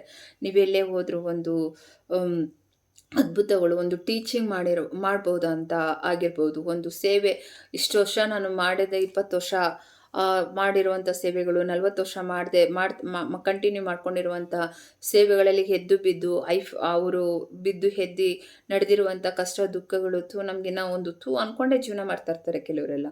ಈ ಥರ ಒಂದು ಲೈಫ್ ಆಯ್ತಲ್ಲ, ಹಿಂಗೆ ಆಯ್ತಲ್ಲ, ನನಗೆ ಈ ಥರ ಕಷ್ಟಪಟ್ಟನಲ್ಲ, ಈ ಥರ ಯಾಕೆ ಈ ಥರ ಆಯಿತು ಅಂದರೆ ಅವರಲ್ಲಿ ಯೇಸು ಸ್ವಾಮಿ ರೀತಿಯ ಜೀವಿತದಲ್ಲಿ ಅವರು ಇಲ್ಲದೆ ಇರುವಂಥ ಸಮಯದಲ್ಲಿ ಅವ್ರಿಗೆ ಈ ಥರ ಎಲ್ಲ ಪ್ರಾಬ್ಲಮ್ಗಳು ಸ್ಟಾರ್ಟ್ ಆಗ್ತಾ ಇರುತ್ತೆ. ದೇವರ ನಾಮಕ್ಕೆ ಸ್ತೋತ್ರ. ದೇವರನ್ನು ಯಾವಾಗ ನೀವು ಅರ್ತ್ಕೊಬಿಡ್ತೀರೋ ಇಮ್ಮಿಡಿಯೇಟ್ಲಿ ಆಗಿ ನಿಮಗೆಲ್ಲ ಏನಾಗುತ್ತೆ, ಸ್ವಸ್ಥತೆ ಆಗುತ್ತೆ. ಕ್ಯಾನ್ಸರು 10 ವರ್ಷ 20 ವರ್ಷ ಕ್ಯಾನ್ಸರ್ ಇದ್ದವರು ಯಾರ್ಯಾರೋ ಒಬ್ಬರು ದೇವ್ರ ವಾಕ್ಯನ ತಿಳ್ಕೊಂಡಾಗ ಇಮಿಡಿಯೇಟ್ಲಿ ಅವ್ರಿಗೆ ವಾಸಿ ಆಗಿದೆ. ಅಯ್ಯೋ ಇಷ್ಟು ವರ್ಷ ಮುಂಚೆನೇ ನನಗೆ ಗೊತ್ತಿದ್ರೆ ನಾನು ಆವಾಗಲೇ ಪ್ರೇಯರ್ ಮಾಡ್ಕೊಂಡ್ಬಿಡ್ತಾಯಿದ್ದೆ, ಆವಾಗಲೇ ನಾನು ಸ್ವಸ್ಥತೆ ಮಾಡ್ಕೊಳ್ತಾ ಇದ್ದೆ. ಈ ಥರ ಎಲ್ಲ ನನ್ನ ಕಂಡೀಷನಲ್ಲಿ ಲೈಫಲ್ಲಿ ನಾನು ಅನುಭವಿಸ್ತಾ ಇರಲಿಲ್ಲ. ಎಷ್ಟೋ ಜನ ಕ್ಯಾನ್ಸರ್ ಪೇಷಂಟ್ಸ್ಗಳು, ಎಷ್ಟೋ ಜನ ಟಿ ಬಿ ಪೇಷಂಟ್ಸ್ಗಳಿಗೆಲ್ಲ ನಾನು ಪ್ರಾರ್ಥನೆ ಮಾಡಿದಾಗೆಲ್ಲ ಅವ್ರಿಗೆಲ್ಲ ಬ್ಲೆಸ್ಸಿಂಗ್ ಆಗಿದೆ, ಎಲ್ಲ ನಾರ್ಮಲ್ ಆಗಿದೆ, ಎಲ್ಲ ಚೆನ್ನಾಗಿದ್ದಾರೆ.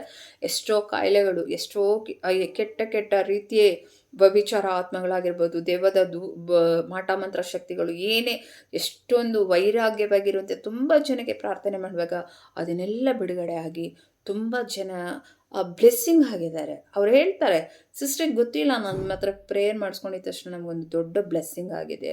ನಮಗೆ ಇನ್ನೂ ಆ ಬ್ಲೆಸ್ಸಿಂಗಲ್ಲಿ ಇವಾಗಲೂ ನಾವು ನಿಮ್ಮ ವಾಕ್ಯ ನೋಡ್ತಾ ಇದ್ದರೆ ನಮ್ಗೆ ಆವಾಗಲೇ ಒಂದು ಬೆಂಕಿ ಅಭಿಷೇಕ ಆಗ್ತಾ ಇರುತ್ತೆ. ವೈ? ಯಾಕಂದರೆ ನನ್ನ ಒಳಗಡೆ ಯಾರಿದ್ದಾರೆ ಅಂದರೆ ಜೀಸಸ್ ಇದ್ದಾರೆ. ಅದನ್ನು ನಿಮಗೆ ಆ ಶೋ ಮಾಡ್ತಾರೆ, ಆ ಶೋ ನಿಮಗೆ ಅದನ್ನು ಬ್ಲೆಸ್ಸಿಂಗ್ ಆಗ್ತದೆ, ಆ ಬೆಂಕಿ ನಿಮ್ಗೆ ಆಗ್ತಾಯಿದೆ. ದೇವರ ನಾಮಕ್ಕೆ ಸ್ತೋತ್ರ. ಹಲ್ಲೆಲೂಯಾ.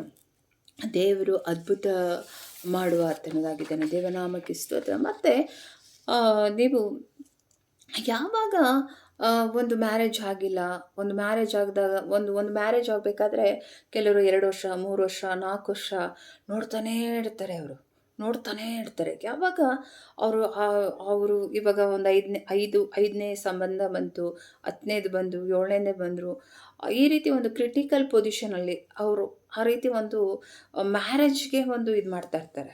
ಒಂದು ಗರ್ಲ್, ಒಂದು ಬಾಯ್ ಯಾರೇ ಆಗಿರ್ಬೋದು, ಆ ಥರ ಒಂದು ಪ್ರಾಬ್ಲಮ್ಗೆ ಯಾವಾಗ ದೇವರಲ್ಲಿ ನೀವು ಅರಿತುಕೊಂಡು ದೇವ್ರನ್ನ ನೀವು ನಿಮ್ಮಲ್ಲಿ ಬಂದ್ಬಿಡುತ್ತೆ ಅಂದರೆ ಆ ಮದುವೆ ಹೆಂಗಾಗ್ಬಿಡುತ್ತೆ, ಒಂದು ವೀಕಲ್ಲೇ ಮದುವೆ ಆಗಿಬಿಡುತ್ತೆ. ಅದು ಎಷ್ಟು ಬೇಗ ಕ್ವಿಕ್ಕಾಗಿ ಆಗುತ್ತೆ. ಕೆಲವ್ರು ಹೇಳ್ತಾರೆ, ಮದುವೆಯಾಗಿ ಮಕ್ಕಳೂ ಆಗಿದೆಯಾ ನಿಮಗೆ ಅಂತ. ಎಷ್ಟೋ ಜನ ನನಗೆ ಹೇಳಿದ್ದಾರೆ, ಸಿಸ್ಟರ್ಸ್ ಆ್ಯಂಡ್ ಬ್ರದರ್ಸ್, ನೀವು ನನ್ನ ಬಗ್ಗೆ ಏನು ಅಂದ್ಕೊಳ್ತೀರಾ ಐ ಡೋಂಟ್ ನೋ. ನಾನು ನೋಡಿದ ತಕ್ಷಣ ನನಗೆ ಮ್ಯಾರೇಜ್ ಆಗಿಲ್ಲ ಅಂತಲೇ ಹೇಳೋದು ನನಗೆ ಸುಮಾರು ಜನ. ಆ್ಯಕ್ಚುಲಿ ನನಗೆ ಮದುವೆ ಆಗಿ 2 ಮೆಂಬರ್ಸ್, ನನಗೆ 2 ಚಿಲ್ಡ್ರನ್ಸ್ ಇದ್ದಾರೆ. ಸೊ ಇವಾಗಲೂ ಕೂಡ ನನಗೆ ಆ ರೀತಿ ಒಂದು ಹೇಳ್ತಾರೆ. ಬಟ್ ಏನಕ್ಕೆ ಅಂದರೆ ದೇವರು ನಮಗೆ ನನ್ನ ಜೊತೇಲಿ ಇರೋದ್ರಿಂದ, ನನಗೆ ಆ ಬ್ಲೆಸ್ಸಿಂಗ್ ಇರೋದ್ರಿಂದ ದೇವ್ರ ನಾಮಕ್ಕೆ ಸ್ತೋತ್ರವಾಗಲಿ. ಆಮೇಲೆ ನಾವು ಬೈಬಲ್ ಯಾವಾಗ ಓದ್ತೀವೋ, ಯಾವಾಗ ಸ್ಟಾರ್ಟ್ ಮಾಡ್ತೀವೋ, ಆವಾಗ ನಮ್ಮಲ್ಲಿ ಏನಾಗುತ್ತೆ, ದೇವರ ರೀತಿಯಲ್ಲಿ ನಾವು ಜೀವಿತ ಕಾಣೋದಕ್ಕೆ ನಾವು ಹೋಗ್ತಾ ಇರ್ತೀವಿ. ದೇವರ ನಾಮಕ್ಕೆ ಸ್ತೋತ್ರ. ಅಲ್ಲೆಲ್ಲೂಯ್ಯ. ದೇವರು ಎಂಥ ಅದ್ಭುತ ಕಾರ್ಯಗಳು ಮಾಡಿದ್ದಾರೆ ಅಂದರೆ, ಅಷ್ಟಿಷ್ಟು ಅದ್ಭುತ ಕಾರ್ಯಗಳು, ಕೆಲವ್ರ ಜೀವಿತದಲ್ಲಿ ಹೇಳ್ಕೊಳ್ಳೋಕ್ಕಾಗದೇ ಇರುವಂಥ ಅದ್ಭುತಗಳು ಕಾರ್ಯಗಳು ಮಾಡಿದ್ದಾರೆ. ದೇವ್ರ ನಾಮಕ್ಕೆ ಸ್ತೋತ್ರ. ಆಮೇಲೆ ಇವಾಗ ನಾವು ಹೇಳ್ತೀವಿ, ಅವ್ರು ಎಷ್ಟು ಬೇಗ ರಿಚ್ ಪೀಪಲ್ ಆಗಿಬಿಟ್ರಲ್ವ, ಅವ್ರು ಎಷ್ಟು ಬೇಗ ಹೆಂಗಿದ್ದವ್ರು ಹೆಂಗಾಗ್ಬಿಟ್ರಲ್ಲ, ಅವ್ರು ಎಷ್ಟು ಇವ್ರು ನೋಡಿ, ಅವ್ರು ಚರ್ಚಿಗೆ ಬರ್ತಾಯಿದ್ರು, ಇವಾಗ ಆಗಲೇ ಓನಾಗಿ ಚರ್ಚ್ ಮಾಡ್ತಾಯಿದ್ದಾರೆ, ಓನಾಗೆ ಸ್ಪೀಚ್ ಮಾಡ್ತಾಯಿದ್ದಾರೆ. ವೈ? ಬಿಕಾಸ್ ಗಾಡ್ ಬೈಬಲ್, ಅವ್ರು ಯಾವಾಗಲೂ ಬೈಬಲ್ ಓದ್ತಾ ಇರ್ತಾರೆ. ಅವರೆಂಥ ಸಿಚುವೇಶನ್ ಬಂದರೂ ಕೂಡ ಬೈಬಲ್ ವಾಕ್ಯದ ರೀತಿಯಲ್ಲಿ ಇಟ್ಕೊಳ್ತಾ ಇರ್ತಾರೆ. ಇವತ್ತು ನಿಮಗೆ ಒಂದು ಪ್ರಾಬ್ಲಮ್ ಬಂದಿದೆ ಅಂದರೆ, ಇವತ್ತು ದೇವರ ವಾಕ್ಯ, ಆ ವಾಕ್ಯ ನಿಮ್ಮ ಜೊತೆ ಮಾತನಾಡ್ತಾ ಇರ್ತಾರೆ. ಆಮೇಲೆ ಆ ಸಂದರ್ಭಕ್ಕೆ ತಕ್ಕಂತೆ ಆ ವಾಕ್ಯಗಳು ದೇವರೇ ಕೊಡೋದು. ದೇವರ ನಾಮಕ್ಕೆ ಸ್ತೋತ್ರವಾಗಲಿ.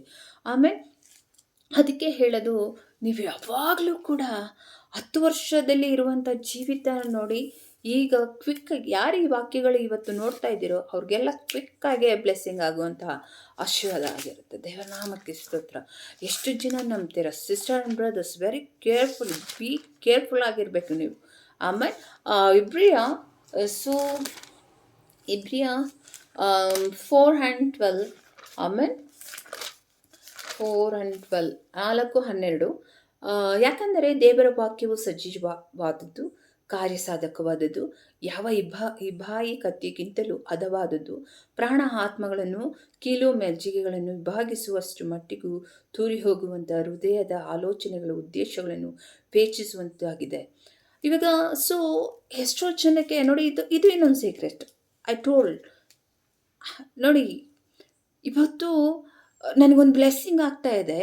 So I am very exciting. ಎಸ್ಸನ್ನು ನನಗೆ ಇವತ್ತೊಂದು ಬ್ಲೆಸ್ಸಿಂಗ್ ಆಗ್ತಾ ಇದೆ. ಅದು ಯಾವ ಬ್ಲೆಸ್ಸಿಂಗ್? ಹೆಂಗೆ ಆಗ್ತಾ ಇದೆ ನಿನಗೆ ಬ್ಲೆಸ್ಸಿಂಗ್ ಅಂದರೆ, ನಿನ್ನ ಹೃದಯದಲ್ಲಿ ಆಲೋಚಿಸಿಕೊಂಡಿರುವ ರೀತಿಯ ಪ್ರಕಾರನೇ ಆ ಬ್ಲೆಸ್ಸಿಂಗ್ ನಿಮ್ಗಾಗೋದು ಬ್ರದರ್ ಆ್ಯಂಡ್ ಸಿಸ್ಟರ್. ಇವಾಗ ಯಾರೋ ಒಬ್ಬರು ಪಾಸ್ಟ್ರಿಂಗೆ ಕೈ ಇಟ್ಟಿದ ತಕ್ಷಣ ನಿಮಗೆ ಬ್ಲೆಸ್ಸಿಂಗ್ ಆಗ್ಬಿಡುತ್ತಾ? No chance. ಅವ್ರು ಜಸ್ಟ್ ಫ್ರೈ ಮಾಡ್ಬೋದು ಅಷ್ಟೇ, ದಟ್ಸ್ ಆಲ್. ನಿಮ್ಮ ಹೃದಯದಲ್ಲಿ ಆಲೋಚಿಸ್ಕೊಳ್ತಿರಲ್ಲ, ಯುವರ್ ಥಿಂಕಿಂಗ್ ಮೈಂಡ್ ಇದೆಯಲ್ಲ, ಆ ಆಲೋಚನೆಯ ಮೇರೆಗೆ ನಿಮಗೆ ಬ್ಲೆಸ್ಸಿಂಗ್ ದೇವ್ರು ಮಾಡುವಂಥದ್ದು. Just very carefully. And sister and brothers, ಈ ಥರ ವಾಕ್ಯ ಬರ್ತಾ ಇದೆ ಈ ದಿನ ಅಂದರೆ ನಿಮಗೆ ಅಂತಲೇ ಬರ್ತಾ ಇದೆ ಅಂದರೆ ಇವತ್ತು ಎಷ್ಟೋ ಜನ ಹೇಳ್ತಾರೆ, ನನಗೆ ಆ ಪಾಸ್ಟರ್ ಪ್ರೇಯರ್ ಮಾಡಿದ್ರು, ಆ ಸಿಸ್ಟರ್ ಪ್ರೇಯರ್ ಮಾಡಿದ್ರು, ನಮಗೆ ಬ್ಲೆಸ್ಸಿಂಗ್ ಆಯಿತು, ಆ ಬ್ಲೆಸ್ಸಿಂಗ್ ಆಯಿತು ಅಂತ ಹೇಳ್ತಾರೆ. ನೋ, ನಿಮ್ಮ ಹೃದಯದಲ್ಲಿ ನಿಮ್ಮ ಆಲೋಚನೆಗಳು ಹೆಂಗಿದೆಯೋ ಅದ್ರ ಮೇಲೆ ಬ್ಲೆಸ್ಸಿಂಗ್ಗಳಾಗೋದು. ಎಷ್ಟು ಜನ ನಂಬ್ತೀರ? ಕೆಲವರು ಹೇಳಲ್ಲ ಇದೆಲ್ಲ. ವೈ? ಯಾಕೆ ಹೇಳಿಬಿಟ್ರೆ ಅವ್ರ ಹತ್ರ ಹೋಗಿ ಪ್ರೇಯರ್ ಮಾಡಿಸ್ಕೊಳ್ಳಲ್ಲ ನೀವು. ಆಮೇಲೆ ದೇವರ ನಾಮಕ್ಕೆ ಸ್ತೋತ್ರ. ಅದಕ್ಕೆ ಹೇಳೋದು, ಒಂದು ಗುಂಪು ನಿಮಗೆ ಮೋಸ ಮಾಡ್ತಾ ಇದೆ, ಇನ್ನೊಂದು ಗುಂಪು ದೇವರು ಎಬ್ಬರಿಸ್ತಾರೆ. ದೇವ್ರ ನಾಮಕ್ಕೆ ಸ್ತೋತ್ರವಾಗಲಿ. ಎಷ್ಟು ಜನ ನಂಬ್ತೀರಾ? ಆಮೇಲೆ ಹಲ್ಲೆಲೂಯ. ನಿಮ್ಮ ಹೃದಯದ ಆಲೋಚನೆಗಳು ವರ್ಡ್ ನೋಡಿ, ಇವಾಗ ನಿಮ್ಮದು ಕ್ವಿಕ್ಕಾಗಿ ಕೆಲಸ ಆಗಬೇಕಂದ್ರೆ ಒಂದು ಅದ್ಭುತವಾದಂಥ ವಿಚಿತ್ರವಾದಂಥ ಆಶೀರ್ವಾದ ಮೇರೆಗೆ ನಿಮ್ಗೆ ಆಗುವಂಥದ್ದಾಗಿದೆ. ದೇವನಾಮಕ್ಕೆ ಸ್ತೋತ್ರ. ಎಷ್ಟು ಜನ ನಂಬ್ತೀರ ನೀವು? ಎಷ್ಟು ಜನ ನಂಬ್ತೀರ ಇದನ್ನು? ನಾನಂತೂ ನಂಬ್ತೀನಿ, 100% ನಾನು ನಂಬ್ತೀನಿ. ಯಾಕಂದರೆ ದೇವರು ನಮ್ಮ ಹೃದಯದಲ್ಲಿ ವಾಸವಾಗಿದ್ದಾರೆ. ದೇವನಾಮಕ್ಕೆ ಸ್ತೋತ್ರ. ಲಾಸ್ಟ್ ಟೈಮ್ ಹ್ಯಾಸ್ಕಿಂಗ್ನು ತೆಲುಗಲ್ಲಿ ಹೇಳಿದ್ದೆ ನಿಮಗೆ ದೇವರು ಎಲ್ಲಿದ್ದಾರೆ, ದೇವರು ಗುಡಿಯಲ್ಲಿಲ್ಲ ಅಂತ. ಆದರೆ ತೆಲುಗಲ್ಲಿ ತುಂಬ ಚೆನ್ನಾಗಿ, దేవుడు గుడిలో లేదు గుండెల్లో ఉండాడు ಅಂತ. ಆಮೇಲೆ it's very beautiful God talk with you. ನಿಜವಾಗ್ಲೂ ಈ ದಿನ ದೇವರು ಎಂಥ ವಾಕ್ಯಗಳು ಸ್ಪ್ರೆಡ್ ಮಾಡ್ತಾ ಇದ್ದಾರೆ. ದೇವರ ಪರಿಶುದ್ಧಾತ್ಮನಿಗೆ ಸ್ತೋತ್ರವಾಗಲಿ. ರೆಬಾಮಾಲಾದಲ್ಲ ಶಾಂದಲ್ ಸ್ಯಾಮ್ಸ್ ಕೀರ್ತನೆಗಳು ಓದುವ. ದೇವರ ನಾಮಕ್ಕೆ ಸ್ತೋತ್ರ. ಯಾರ್ಯಾರಿಗೆ ದೇವರು ಬ್ಲೆಸ್ಸಿಂಗ್ ಆಗ್ತಾ ಇದೆಯೋ, ಈ ಕ್ಷಣದಲ್ಲಿ ಆಗ್ತಾ ಇದೆಯೋ, ಅವಾಗಲೇ ದೇವ್ರಿಗೆ ಹೇಳಿ, ದೇವರೇ ನನ್ನ ಹೃದಯದಲ್ಲಿ ಕಾರ್ಯ ಮಾಡು, ನಿನ್ನ ಹಾಗೆ ನಾನು ಜೀವಿಸ್ಬೇಕು ಸ್ವಾಮಿ, ನಿನ್ನ ಗುಣಗಳು ನನಗೆ ಬರಬೇಕು, ನಿನ್ನ ಕ್ವಾಲಿಟಿ ನನಗೆ ಬರಬೇಕು, ನಿನ್ನ ಹಾಗೆ ನಾನು ಇರಬೇಕು. ನಾನು ಇನ್ಮೇಲೆ ಇಷ್ಟು ದಿನ ನಾನು ತಪ್ಪಿ ಹೋದವನಾಗಿದ್ದೆ, ತಿಳಿದೇ ರೀತಿಯಲ್ಲಿ ಇದ್ದ ಜೀವಿತ ಇವಾಗ ತಿಳಿಯಪಡಿಸಿದೆಯಾ, ಅದಕ್ಕಾಗಿ ಸ್ತೋತ್ರ ಎಂಬುದಾಗಿ ಹೇಳುವಂತರಾಗಿರಿ. 147 15ನೇ ವಚನ. ತನ್ನ ನುಡಿಯನ್ನು ಭೂಲೋಕಕ್ಕೆ ಕಳಿಸುತ್ತಾನೆ, ಆತನ ವಾಕ್ಯವು ಬಹು ವೇಗಶಾಲಿಯಾಗಿದೆ. It's wonderful God, really. I love you Jesus. Amen. I love you Lord. ಎಂಥ ಕ್ವಿಕ್ಕಾಗಿ ಆಗುತ್ತೆ ನೋಡಿ ಕೆಲಸ. ಆತನ ವಾಕ್ಯ, ಆತನ ಕಾರ್ಯ. ಇವತ್ತು ಹೇಳ್ತಾರೆ, ಬೆಳಗಿಂದ ಸಂಜೆವರೆಗೂ ಕೆಲಸ ಮಾಡಿದೆ ಬ್ರದರ್ ಸಿಸ್ಟರ್, ನನಗೆ ಅಲ್ಲಿ ತಪ್ಪದೇ ಇಲ್ಲ. ಅವ್ರು ಏನೆಷ್ಟು ಟಾರ್ಚರ್ ಕೊಡ್ತಾರೆ ಅಂದರೆ ಅಷ್ಟು ಟಾರ್ಚರ್ ಕೊಡ್ತಾರೆ. ನಾನು ಏನು ಮಾಡಲಿ ಅಂತ. ದೇವರ ವಾಕ್ಯವನ್ನು ಹಿಡಿದುಕೊಂಡು ಅದರ ಪ್ರಕಾರ ಜೀವಿಸುವವರು ಯಾವತ್ತೂ ಕೂಡ ಏನಾಗುತ್ತೆ, ಅವರಿಗೆ ಏನಾಗುತ್ತೆ, ಕ್ವಿಕ್ಕಾಗಿ ಕೆಲಸ ಆಗುವಂಥದ್ದಾಗಿದೆ. ದೇವರ ನಾಮಕ್ಕೆ ಸ್ತೋತ್ರ. Can once again I reading, please open the Bible. 147 15ನೇ ವಚನ. ತನ್ನ ನುಡಿಯನ್ನು ಭೂಲೋಕಕ್ಕೆ ಕಳಿಸುತ್ತಾನೆ. ಆತನ ವಾಕ್ಯವು ಬಹು ವೇಗಶಾಲಿಯಾಗಿದೆ. ಆಮೇಲೆ ಅಲೆಲೂಯ ಅಲೆಲೂಯ ಆಮೇನ್ ರಿಬಾಬಾರ ಕಟಲರ ದಲರ ಮಾತಲ ಆಂದಲರ ಶಂದಲ ಕಟಲರ ಮಹಾಂದುಲು ಅಸ್ ಹೋನ್ ಶಂದಲ ಮೈರಿಕ. ದೇವರ ವಾಕ್ಯ ಸಂಪೂರ್ಣವಾಗಿ ಉಪಯೋಗಿಸ್ಕೊಂಡು ಆಲೋಚನೆ ಮಾಡುವವರಿಗೆ, ದೇವರ ವಾಕ್ಯವನ್ನು ಕೋರಿ ಜೀವನ ನಡೆಸ್ಕೊಂಡು ಹೋಗುವವರಿಗೆ ಒಂದು ಅದ್ಭುತವಾದಂಥ ಆಶೀರ್ವಾದ ರೀತಿಯಲ್ಲಿ ದೇವರು ನಿಮಗೆ ಕಾಣುವಂಥದ್ದಾಗಿದೆ. ದೇವರ ನಾಮಕ್ಕೆ ಸ್ತೋತ್ರ. ನೋಡಿ, ಇವಾಗ ಬೈಬಲ್ ಓದುವವರಿಗೆ ಯಾವತ್ತೂ ಕೂಡ ಅವ್ರಿಗೆ ಮೋಸ ಆಗೋದಿಲ್ಲ, ಅವ್ರಿಗೆ ವಂಚನೆ ಆಗುವುದಿಲ್ಲ, ಅವ್ರು ಯಾರು ಕೂಡ ಅವ್ರಿಗೆ ಏನು ಕೆಡುಕು ಬಯಸೋದಿಲ್ಲ. ವಾಕ್ಯಗಳು ಓದುವವರು, ಬೈಬಲ್ ಓದುವವರು, ಬೈಬಲಲ್ಲಿ ಜೀವಿತ ಮಾಡುವವರಿಗೆ ದೇವರು ಅವರಿಗೆ ಒಂದು ಒಳ್ಳೆ ಜೀವಿತವನ್ನು ಕೊಡುವಂತರಾಗಿದ್ದಾರೆ. ದೇವರ ನಾಮಕ್ಕೆ ಸ್ತೋತ್ರ. ಯಾಕಂದರೆ ದೇವರ ಎಂಥ ಸಿಚುವೇಶನ್, ಎಂಥ ಸಂದರ್ಭದಲ್ಲಿ ನೀವು ಪ್ರಾರ್ಥನೆ ಮಾಡಿಕೊಂಡು ನೀವು ನೋಡಿ, ಹಾಫ್ ಆನ್ ಅವರ್ ಪ್ರೇಯರ್ ಮಾಡಿ. ಹಾಫ್ ಆನ್ ಅವರಲ್ಲಿ ನೋಡಿ ಎಂಥ ಒಳ್ಳೊಳ್ಳೆ ಮಿರೇಕಲ್ ಆಗುತ್ತೆ, ಒಂದು ಬ್ಲೆಸ್ಸಿಂಗ್ ಆಗುತ್ತೆ. ಎಂಥ ನಿಮಗೆ ದೇವರು ಎಲ್ಲ ಕಾರ್ಯಗಳು ಮಾಡೋದಕ್ಕೆ ಸಾಧ್ಯವಾಗುವಂಥದ್ದು ಆಗಿದ್ದರೆ ಅದು ದೇವರ ವಾಕ್ಯ ಮುಖಾಂತರವಾಗಿದೆ. God do it. ದೇವ್ರು ಮಾಡೇ ಮಾಡ್ತಾರೆ ಅದನ್ನು. ದೇವರ ಆಶೀರ್ವಾದ ಮೇರೆಗೆ ಅದಕ್ಕೆ ವಾಕ್ಯವನ್ನು ಯಾವಾಗಲೂ ನೋಡಿ. ಇವತ್ತು ನಿಮಗೆ ಒಬ್ಬ ಶತ್ರು ಬರ್ತಾ ಇದೆ, ಒಂದು ಶತ್ರುವಿನ ಶೋಧನೆಗಳು ಬರ್ತಾ ಇದೆ. ಅದನ್ನು ನಾನು ಫೈಟ್ ಮಾಡಲಿಕ್ಕಾಗಲ್ಲ. ಆದರೆ ದೇವರ ವಾಕ್ಯದಲ್ಲಿ ನೀವು ಇದ್ಕೊಂಡು ದೇವರ ವಾಕ್ಯದಲ್ಲಿ ನೆಲೆಗೊಂಡಾಗ, ಆ ರೀತಿ ಒಂದು ಬ್ಲೆಸ್ಸಿಂಗ್ ನೀವು ತಗೊಂಡಾಗ ನಿಮಗೆ ಬರುವಂಥ ಶೋಧನೆಗಳು, ಸಾಲಗಳು, ಆರೋಗ್ಯ ಇಲ್ಲದೆ ಇರುವಂಥದ್ದು, ನಿಮಗೇನೇ ಕೆಟ್ಟ ರೀತಿ ಜಾಬ್ ಇಲ್ಲದೆ ಇರುವಂಥದ್ದು, ಜೀವನ ಇಲ್ಲದೆ ಇರುವಂಥದ್ದು, ಸರಿಯಾಗಿ ಒಂದು ಮನೆ ಮಠ ಇಲ್ಲದೆ ಇರೋರು, ಒಂದು ಕಾರು, ಒಂದು ಬಾಂಗ್ಲೆ, ಒಂದು ಒಳ್ಳೆ ಡ್ರೆಸ್ಸು, ಒಂದು ಒಳ್ಳೆ ಊಟ ಇಲ್ಲದೆ ಇರೋರು ಅದನ್ನೆಲ್ಲ ಪಡ್ಕೊಳ್ಳುವಂಥರಾಗಿದ್ದಾರೆ. ದೇವನಾಮಕ್ಕೆ ಸ್ತೋತ್ರ. ನೀವು ಯಾವುದೇ ಒಂದು ವಿಷಯಗಳು, ಒಂದು ಪ್ರಾಬ್ಲಮ್ ಬಂದಿದ ತಕ್ಷಣ ನೀವೇನು ಮಾಡ್ತೀರ ಗೊತ್ತಾ? Go first, open the Bible first, after that you read. First ನಿಮ್ಮ ಹೃದಯದಲ್ಲಿ ಏನೇ ಒಂದು ಪ್ರಾಬ್ಲಮ್ ಬಂದಿದೆ ಅಂತ ಬೇರೆಯವ್ರಿಗೆ ಅದನ್ನು ಪ್ರಾಬ್ಲಮ್ಮು ಕ್ರಿಯೇಟ್ ಮಾಡೋಕ್ಕೆ ಹೋಗ್ಬಿಡಿ, ಹೇಳೋಕ್ಕೆ ಹೋಗ್ಬಿಡಿ, ಏನೂ ಮಾಡೋಕ್ಕೆ ಹೋಗ್ಬಿಡಿ. ದಯವಿಟ್ಟು ನೀವು ಪ್ರಾರ್ಥನೆ ಮಾಡ್ಕೊಳ್ಳಿ, ವಾಕ್ಯಗಳು ಓದಿ, ದೇವರ ಆಶೀರ್ವಾದ ಮಾಡ್ತಾರೆ. ನೋಡಿ, ಇವಾಗ ಒಬ್ಬ ಪಾಸ್ಟ್ರು, ಯಾರೋ ಒಬ್ಬರು ಸೇವಕರು, ಯಾರೋ ಒಬ್ಬರು ಒಬ್ಬ ಪಾಸ್ಟ್ರು ಜೊತೆ ಯಾರ ಹತ್ರ ಏನೇ ಮಾಡಿದ್ರು ಕೂಡ, ಹೌದಾ ನಿಮ್ಮ ಪ್ರಾರ್ಥನೆ ಜೀವಿತ ಆಗಿದೆ, ಬೈಬಲ್ ಓದ್ತಾ ಇದ್ದೀರಾ? ನೋಡಿ, ಇದನ್ನೇ ನೀವು ಅರ್ಥ ಮಾಡ್ಕೊಳ್ಳಿ. Please understand. ಅವ್ರು ಹೇಳ್ತಾರೆ ಬೈಬಲ್ ಓದ್ತಾ ಇದ್ದೀರಾ ಅಂತ. ಏನಕ್ಕೆ ಆ ಮಾತು ಹೇಳ್ತಾ ಇದ್ದಾರೆ ಅಂದರೆ, ಈ ವಾಕ್ಯಗಳು ಓದಾಗಲೇ ನಿಮ್ಗೆ ಅದ್ಭುತ ಆಗುತ್ತೆ ಅಂತ. ಆದರೆ ಓಪನ್ ಆಗಿ ವಾಕ್ಯಗಳು ಬಿಡಿಸಿ ನಿಮಗೆ ಹೇಳಿದಾಗ, ಕೆಲವರು ಹೇಳಲ್ಲ ಆ ವಾಕ್ಯಗಳು. ಈ ರೀತಿ ಒಂದು ಬಿಡಿಸಿ ನಿಮಗೆ ಮೀನಿಂಗ್ಫುಲ್ ಎಲ್ಲ ನಿಮಗೆ ರಹಸ್ಯದ ಗುಟ್ಟುಗಳನ್ನು ನಿಮಗೆ ಬಹಿರಂಗಪಡಿಸಿದಾಗ ನೀವೇನಾಗಿರ್ತೀರ, ನಿಮ್ಗೇನಾಗಿರುತ್ತೆ, ನೀವು ತಪ್ಪು ಹೋಗಿದ್ದವರು, ಇದರಲ್ಲೆಲ್ಲ ನಾನು ಮಿಸ್ಟೇಕ್ ಮಾಡ್ತಾ ಇದ್ದೀನಿ, ಸರಿ ಇವ್ರು ಹೇಳ್ತಾರೆ ಸರಿ, ನಾನು ಈ ರೀತಿ ಒಂದು ಹೋಗಬೇಕು, ಒಂದು ಹೆಜ್ಜೆಗೂ ಹೋಗಬೇಕು ಅನ್ನೋದು ನಿಮ್ಗೇನಾಗುತ್ತೆ, ನಿಮ್ಮ ಲೆವೆಲ್ಲು ನೀವೇನಾಗುತ್ತೆ ಚೇಂಜ್ ಆಗುತ್ತೆ. ನಾನು ಹೇಳ್ತೀನಲ್ಲ, ನಿಮ್ಮ ಲೆವೆಲ್ ಹಿಂಗಿರಲ್ಲ ಹೈಫೈಗೆ ಹೋಗುತ್ತೆ. ನಿಮ್ಮ ಲೆವೆಲ್ ಹೈಫೈ ಹೋಗುತ್ತೆ, ಚೇಂಜ್ ಆಗುತ್ತೆ, ನಿಮ್ಮ ಲೈಫೇ ಚೇಂಜ್ ಆಗುತ್ತೆ. ದೇವನಾಮಕ್ಕೆ ಸ್ತೋತ್ರ. ಇವಾಗ ಯಾರೋ ಒಬ್ಬರು ಡಾಕ್ಟ್ರು ಹೇಳ್ತಾರೆ, ಶಿ ಈಸ್ ಡೆತ್, ಅವ್ರನ್ನೇನು ಸತ್ತೋಗ್ಬಿಡ್ತಾರೆ, ದಯವಿಟ್ಟು ಅವ್ರ ಹತ್ರ ಹೋಗಿ ಏನು ಹೇಳ್ಬೇಡಿ, ಅವ್ರು ಎಷ್ಟು ದಿನ ಇರ್ತಾರೋ ಅಷ್ಟು ದಿನ ಇರಿ. ಒಬ್ಬ ಡಾಕ್ಟ್ರು ಒಬ್ಬ ಪೇಷಂಟ್ಗೆ ಹೇಳೋಕ್ಕೆ ಹೆದರ್ತಾ ಇದ್ದಾನೆ. ಆಮೇಲೆ ದೇವರು ಪ್ರತಿಯೊಂದು ಆಯುಷ್ ಬಗ್ಗೆನೂ ಹೇಳಿದ್ದಾರೆ, ನಮ್ಮ ಜೀವಿತ ಆಗಿರುತ್ತೆ ಪ್ರತಿಯೊಂದು ಹೇಳಿದ್ದಾರೆ. ಆಮೇಲೆ ಅದನ್ನು ಮುಚ್ಚಿಟ್ಬಿಡ್ತಾರೆ, ಅದನ್ನು ಒಂದು ಸಾಯೋದು ಒಂದು ಮುಚ್ಚಿಡ್ತಾರೆ. ನೋಡಿ, ಎಷ್ಟೊಂದು ಜನ ಅಕಾಲಿಕ ಮರಣಗಳು, ಎಷ್ಟೋ ಜನ ಇದ್ದಿದ್ದಾಗೆ ಸತ್ತೋಗ್ಬಿಡ್ತಾರೆ.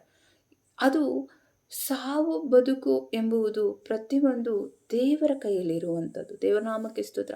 ಇವಾಗ ಎಷ್ಟೋ ಜನ ಹೇಳ್ತಾರೆ, ದೇವರಿಗೆ ಕಣ್ಣಿಲ್ಲ, ದೇವರಿಗೆ ಒಂದು ಒಳ್ಳೆ ಮನೋಭಾವ ಇಲ್ಲ, ಯಾಕೆ ಹಿಂಗೆ ಮಾಡಿದ್ರು ಅಂತ ಅಲ್ವಾ? ನಮಗೆ ಕ್ವಶನ್ ಮಾಡಲಿಕ್ಕೆ ದೇವರು ಕೊಟ್ಟಿಲ್ಲ ಎಲ್ಲವೇ. ಪ್ಲೀಸ್ ಅದನ್ನು ಅರ್ಥ ಮಾಡ್ಕೊಳ್ಳಿ. ಎಲ್ಲೂ ಕ್ವಶನ್ ಮಾಡಲಿಕ್ಕೆ ಕೊಟ್ಟಿಲ್ಲ ದೇವರು. ಏನು ಮಾಡಬೇಕು? ಯಾಕಂದರೆ ಈ ಸೃಷ್ಟಿ ಮಾಡಿದ್ದು ಆತನಿಗೆ ಏನು ಮಾಡಬೇಕು ಏನಿಲ್ಲ, ಎಲ್ಲ ಲಾಟ್ ಆಫ್ ಥಿಂಕಿಂಗ್ ಅವ್ರಿಗೆ ಮಾತ್ರ ಗೊತ್ತು, ನಮಗೆ ಗೊತ್ತಿಲ್ಲ. ಯಾಕಂದರೆ ನಮ್ಮ ಥಿಂಕಿಂಗ್ ಲೆವೆಲೆಲ್ಲ ಏನಾಗಿದೆ, ಕಾಂಜಿ ರೀತಿಯಲ್ಲಿ ಥಿಂಕ್ ಮಾಡ್ತೀವಿ. ಆದರೆ ದೇವರು ಥಿಂಕಿಂಗ್ ಇದೆಯಲ್ಲ ಭಾಳ ಆಶೀರ್ವಾದಕರವಾಗಿದೆ. ದೇವನಾಮಕ್ಕೆ ಸ್ತೋತ್ರ. ಅದಕ್ಕೆ ನಾವೇನು ಮಾಡಬೇಕು, ದೇವರ ಆಶೀರ್ವಾದ ವಾಕ್ಯದ ಮೇರೆಗೆ ನಾವು ಹೋಗುವಂಥರಾಗಬೇಕು. ನೋಡಿ, ಓಲ್ಡ್ ಟೆಸ್ಟಿಮೆಂಟು ಅಲ್ಲಿ ಡೆತ್ ಬಗ್ಗೆನೂ ಕಾಣ್ತೀವಿ. ನ್ಯೂ ಟೆಸ್ಟಿಮೆಂಟಲ್ಲಿ ನಾವು ಡೆತ್ ಬಗ್ಗೆ ಕಾಣ್ತೀವಿ. ಆದರೆ ಅಲ್ಲಿ ಅಲ್ಲಿ ಡೆತ್ ಮಾಡಿದಾಗ ಓಲ್ಡ್ ಟೆಸ್ಟಿಮೆಂಟಲ್ಲಿ ಡೆತ್ ನೋಡಿದಾಗ ಒಂದು ಭಯಂಕರವಾದಂಥ ರೀತಿಯಲ್ಲಿ ನಾವು ಕಾಣ್ತೀವಿ. ಆದರೆ ನ್ಯೂ ಟೆಸ್ಟಿಮೆಂಟಲ್ಲಿ ಒಂದು ಡೆತ್ ಆದ್ರೂ ಕೂಡ ಅಲ್ಲೇನಾಗಿದೆ, ನಮಗೆ ನೀತಿಯ ಒಂದು ಆಶೀರ್ವಾದ ಮೇರೆಗೆ ನಮ್ಮ ಜೀವಿತ ಇರುವುದಾಗಿದೆ. ದೇವರ ನಾಮಕ್ಕೆ ಸ್ತೋತ್ರ. ಆಮೇಲೆ ನೀವು ಯೋಬ ಮತ್ತು ದಾವಿದ ಈ ರೀತಿಯೆಲ್ಲ ನಾವು ನೋಡಿದಾಗ ಒಂದು ಪೊಸಿಷನ್ ಲೆವೆಲಲ್ಲಿ ಇಲ್ಲದೆ ಇರುವಂಥವ್ರನ್ನ ದೇವರು ಒಂದು ಪೊಸಿಷನಲ್ಲಿ ಇಡ್ತಾರೆ. ಅವ್ರನ್ನ ದೇವರಿಗೆ ಎಲ್ಲರಿಗೂ ಗೊತ್ತೋದು ಯಾವ ರೀತಿ ಯಾವ ಟೈಮಲ್ಲಿ ನಿಮಗೆ ಒಂದು ಪೊಸಿಷನ್ಗೆ ಇಡಬೇಕು, ಯಾವ ರೀತಿ ಒಂದು ಮೇಲೆ ಬರಬೇಕು, ಯಾವ ರೀತಿ ಒಂದು ನಿಮಗೆ ಆಶೀರ್ವಾದ ಡೇಗಳು ಬರಬೇಕೆಂಬುದಾಗಿ ದೇವರಿಗೆ ಪ್ರತಿಯೊಂದು ಗೊತ್ತು. ಐ ಶೋ ದಟ್ ಯೋಬ ಪುಸ್ತಕ ತೆಗೆಯುವಂಥರಾಗಿರಿ ಎಲ್ಲರೂ. ನಾನು ಹೇಳ್ತೀನಿ, ಬೈಬಲು ಯಾರು ಚೆನ್ನಾಗಿ ಓದ್ತಿರೋರು ಎಲ್ಲ ದೇವರ ಆಶೀರ್ವಾದ ಮೇರೆಗೆ ಜೀವಿತ ಆಗುತ್ತೆ. 5 ಮತ್ತು 7 ಯೋಬ 5 ಮತ್ತು 7 ಕಿಡಿಗಳ ಮೇಲಕ್ಕೆ ಹಾರುವುದು, ಮನುಷ್ಯರು ಶ್ರಮೆಯನ್ನು ಅನುಭವಿಸುವುದು ಸಹಜ. ಕಿಡಿಗಳ ಮೇಲಕ್ಕೆ ನೋಡಿ, ಏನಾರೋ ಒಂದು ಕಿಡಿಗಳು ಅವೆಲ್ಲ ಹಾರೋಗ್ತದೆ. ಆದರೆ ಮನುಷ್ಯನಿಗೆ ಒಂದು ಪ್ರಾಬ್ಲಮ್ ಇದ್ದೇ ಇರುತ್ತೆ. ಅದನ್ನು ಅನುಭವಿಸ್ಬೇಕು, ಅದು ರುಚಿ ತಿಳ್ಕೋಬೇಕು, ಆ ಕಷ್ಟ ಅನ್ನೋದು ಗೊತ್ತಾಗಬೇಕು. ಆ ಗೊತ್ತಾದಾಗ ಏನಾಗುತ್ತೆ, ಆತನಿಗೆ ನೆಕ್ಸ್ಟ್ ಇನ್ನೊಂದು ತಪ್ಪು ಮಾಡೋದಕ್ಕೆ ಹೋಗೋದಿಲ್ಲ. ಈಗ ಒಂದು ಸ್ಮೋಕ್ ಮಾಡ್ತಾ ಇರ್ತಾರೆ, ಅವ್ರಿಗೊಂದು ಕ್ಯಾನ್ಸರ್ ಬರುತ್ತೆ. ಈಗ ನೆಕ್ಸ್ಟು ಆ ಕ್ಯಾನ್ಸರಿಂದ ಹೊರಗಡೆ ಬರಬೇಕಂದ್ರೆ ನೆಕ್ಸ್ಟ್ ಅವನು ಸ್ಮೋಕ್ ಮಾಡಬಾರ್ದು. ಅವ್ನಿಗೆ ಗೊತ್ತಾಗಬೇಕು, ಅದರಿಂದ ಸುಡಬೇಕು. ಈಗ ಬೆಂಕಿ ಕೈ ಸುಡುತ್ತೆ, ಇನ್ನೊಂದ್ಸಲ ಜೋಪಾನ ಮಾಡ್ಕೋಬೇಕು ನೀವು. ಆವಾಗ ಅಯ್ಯೋ ಬೆಂಕಿ ಹೋದೆ ಕೈ ಸುಡುತ್ತೆ, ಸ್ವಲ್ಪ ಕೇರ್ಫುಲ್ ಆಗಿರಬೇಕು ಅಂತ. ಅದೇ ರೀತಿಯೇ ಯಾವುದೇ ಒಂದು ಶೋಧನೆಗಳು, ಒಂದು ತಪ್ಪು ಮಾಡಿದರೆ ಮತ್ತೆ ಇನ್ನೊಂದ್ಸಲ ತಪ್ಪು ಮಾಡೋಕ್ಕೆ ಹೋಗಿದ್ರೆ ನನಗೆ ಆ ಪನಿಷ್ಮೆಂಟ್ ಆಗುತ್ತೆ ಅನ್ನೋದು ನಿಮ್ಗೆ ಅದು ಗೊತ್ತಾಗಬೇಕು. ಅದು ನಿಮ್ಮ ಥಾಟಿಗೆ ಬರಬೇಕು. ಆಮೇಲೆ ಅದು ಬೇರೆಯವರು ನಿಮಗೆ ಫೈಂಡ್ ಔಟ್ ಮಾಡಿ ಹೇಳುವಂಥದ್ದಲ್ಲ. ಅದು ನಿಮ್ಮ ತಪ್ಪುಗಳು ನಿಮಗೆ ಗೊತ್ತಾಗಬೇಕು. ಇವತ್ತು ಕುಡಿತಾ ಇದ್ದೀನಿ, ನಾನು ತುಂಬ ಕುಡಿತಾ ಇದ್ದೀನಿ, ಇವತ್ತು ನನಗೆ ವ್ಯಭಿಚಾರ ಮಾಡ್ತಾ ಇದ್ದೀನಿ, ನಾನು ಸುಳ್ಳು ಹೇಳ್ತಾ ಇದ್ದೀನಿ, ಮೋಸ ಮಾಡ್ತಾ ಇದ್ದೀನಿ, ವಂಚನೆ ಮಾಡ್ತಾ ಇದ್ದೀನಿ, ಇವೆಲ್ಲ ಇದೆ. ಆದರೂ ನಾನು ದೇವ್ರ ಮುಗಿತಾ ಇದ್ದೀನಿ, ಆದರೂ ದೇವ್ರ ವಾಕ್ಯ ಓದ್ತಾ ಇದ್ದೀನಿ, ಆದರೂ ನಾನು ಚರ್ಚಿಗೆ ಹೋಗ್ತಾ ಇದ್ದೀನಿ. ಆದರೆ ನಿನ್ನ ಥಾಟ್ ಏನಾಗಿದೆ, ಅದೇ ಥಿಂಕಿಂಗ್ಲೇ ಬ್ಲೆಸ್ಸಿಂಗ್ ಅಂತೂ ಆಗ್ತಾ ಇಲ್ಲ. ಆದರೆ ದೇವರು ನಿನಗೆ ಪ್ರತಿಯೊಂದೂ ಕೊಟ್ಟಿದ್ದಾರೆ. ಅದನ್ನು ನೀನು ಗುರುತಿಸ್ಕೊಳ್ಳೋಕ್ಕೆ, ಫೈಂಡ್ ಔಟ್ ಮಾಡ್ಕೊಳ್ಳೋಕ್ಕೆ ನಿನ್ನ ಕೈಯಲ್ಲೇ ಆಗ್ತಾಯಿಲ್ಲ ಅಂದರೆ ನೀನು ಬೇರೆಯವರು ಬಂದು ನಿನ್ನ ಫೈಂಡ್ ಔಟ್ ಮಾಡೋದಕ್ಕೆ ಮಾಡಿದ್ರೆ ನೀವು ಅದನ್ನು ತಗೊಳ್ಳಲ್ಲ. ಇವಾಗ ಎಷ್ಟೋ ಜನ ಪ್ರವಾದನೆ ವಾಕ್ಯಗಳು ಹೇಳ್ತಾರೆ. ಆಮೇಲೆ ನಾನು ಪ್ರವಾದನೆ ಹೇಳೋದಕ್ಕೆ ದೇವ್ರು ಕೊಟ್ಟಿದ್ದಾರೆ. ಅದನ್ನು ದೇವ್ರ ನಾಮಕ್ಕೆ ಸ್ತೋತ್ರ. ಆ ಪ್ರವಾದನೆಗಳು ಹೇಳಿದ ತಕ್ಷಣ ಏನಾಗ್ಬಿಡುತ್ತೆ, ನನಗೆ ಆ ಥರ ಪ್ರವಾದನೆ ಹೇಳಿಬಿಟ್ರು, ನನಗೆ ಹಾಗೆ ಆಗಿಬಿಡುತ್ತೆ. ಆಗುತ್ತೆ, ಆಗಲ್ಲ ಅಂದಿಲ್ಲ. ಕೆಲವೊಂದು ಆಗುತ್ತೆ, ಕೆಲವೊಂದು ಆಗೋದಿಲ್ಲ. ಕೆಲವೊಂದು ದೇವ್ರು ಮಾತನಾಡಿದ್ರೆ ಅದು ಕರೆಕ್ಟ್ ಆಗೋದು. ದೇವರಲ್ಲಿ ಇದ್ದವ್ರಿಗೆ ಅದು ಬ್ಲೆಸ್ಸಿಂಗ್ ಆದರೆ ಅದು ಆಗುತ್ತೆ. ಕೆಲವರು ಸುಮ್ಮನೆ ಅದು ಚೀಟಿಂಗು ಕೂಡ, ಮೋಸವನ್ನು ಕೂಡ ಮಾಡ್ತಾರೆ ಪ್ರವಾದನೆಗಳಲ್ಲಿ. ನಾನು ಪ್ರವಾದನೆಗಳಲ್ಲಿ ಕೆಲವೊಂದು ವಿಷಯಗಳಲ್ಲಿ ಏಟ್ ಮಾಡ್ತೇನೆ. ಕೆಲವರು ಏನೇನೋ ಹೇಳ್ತಾರೆ, I don't like that.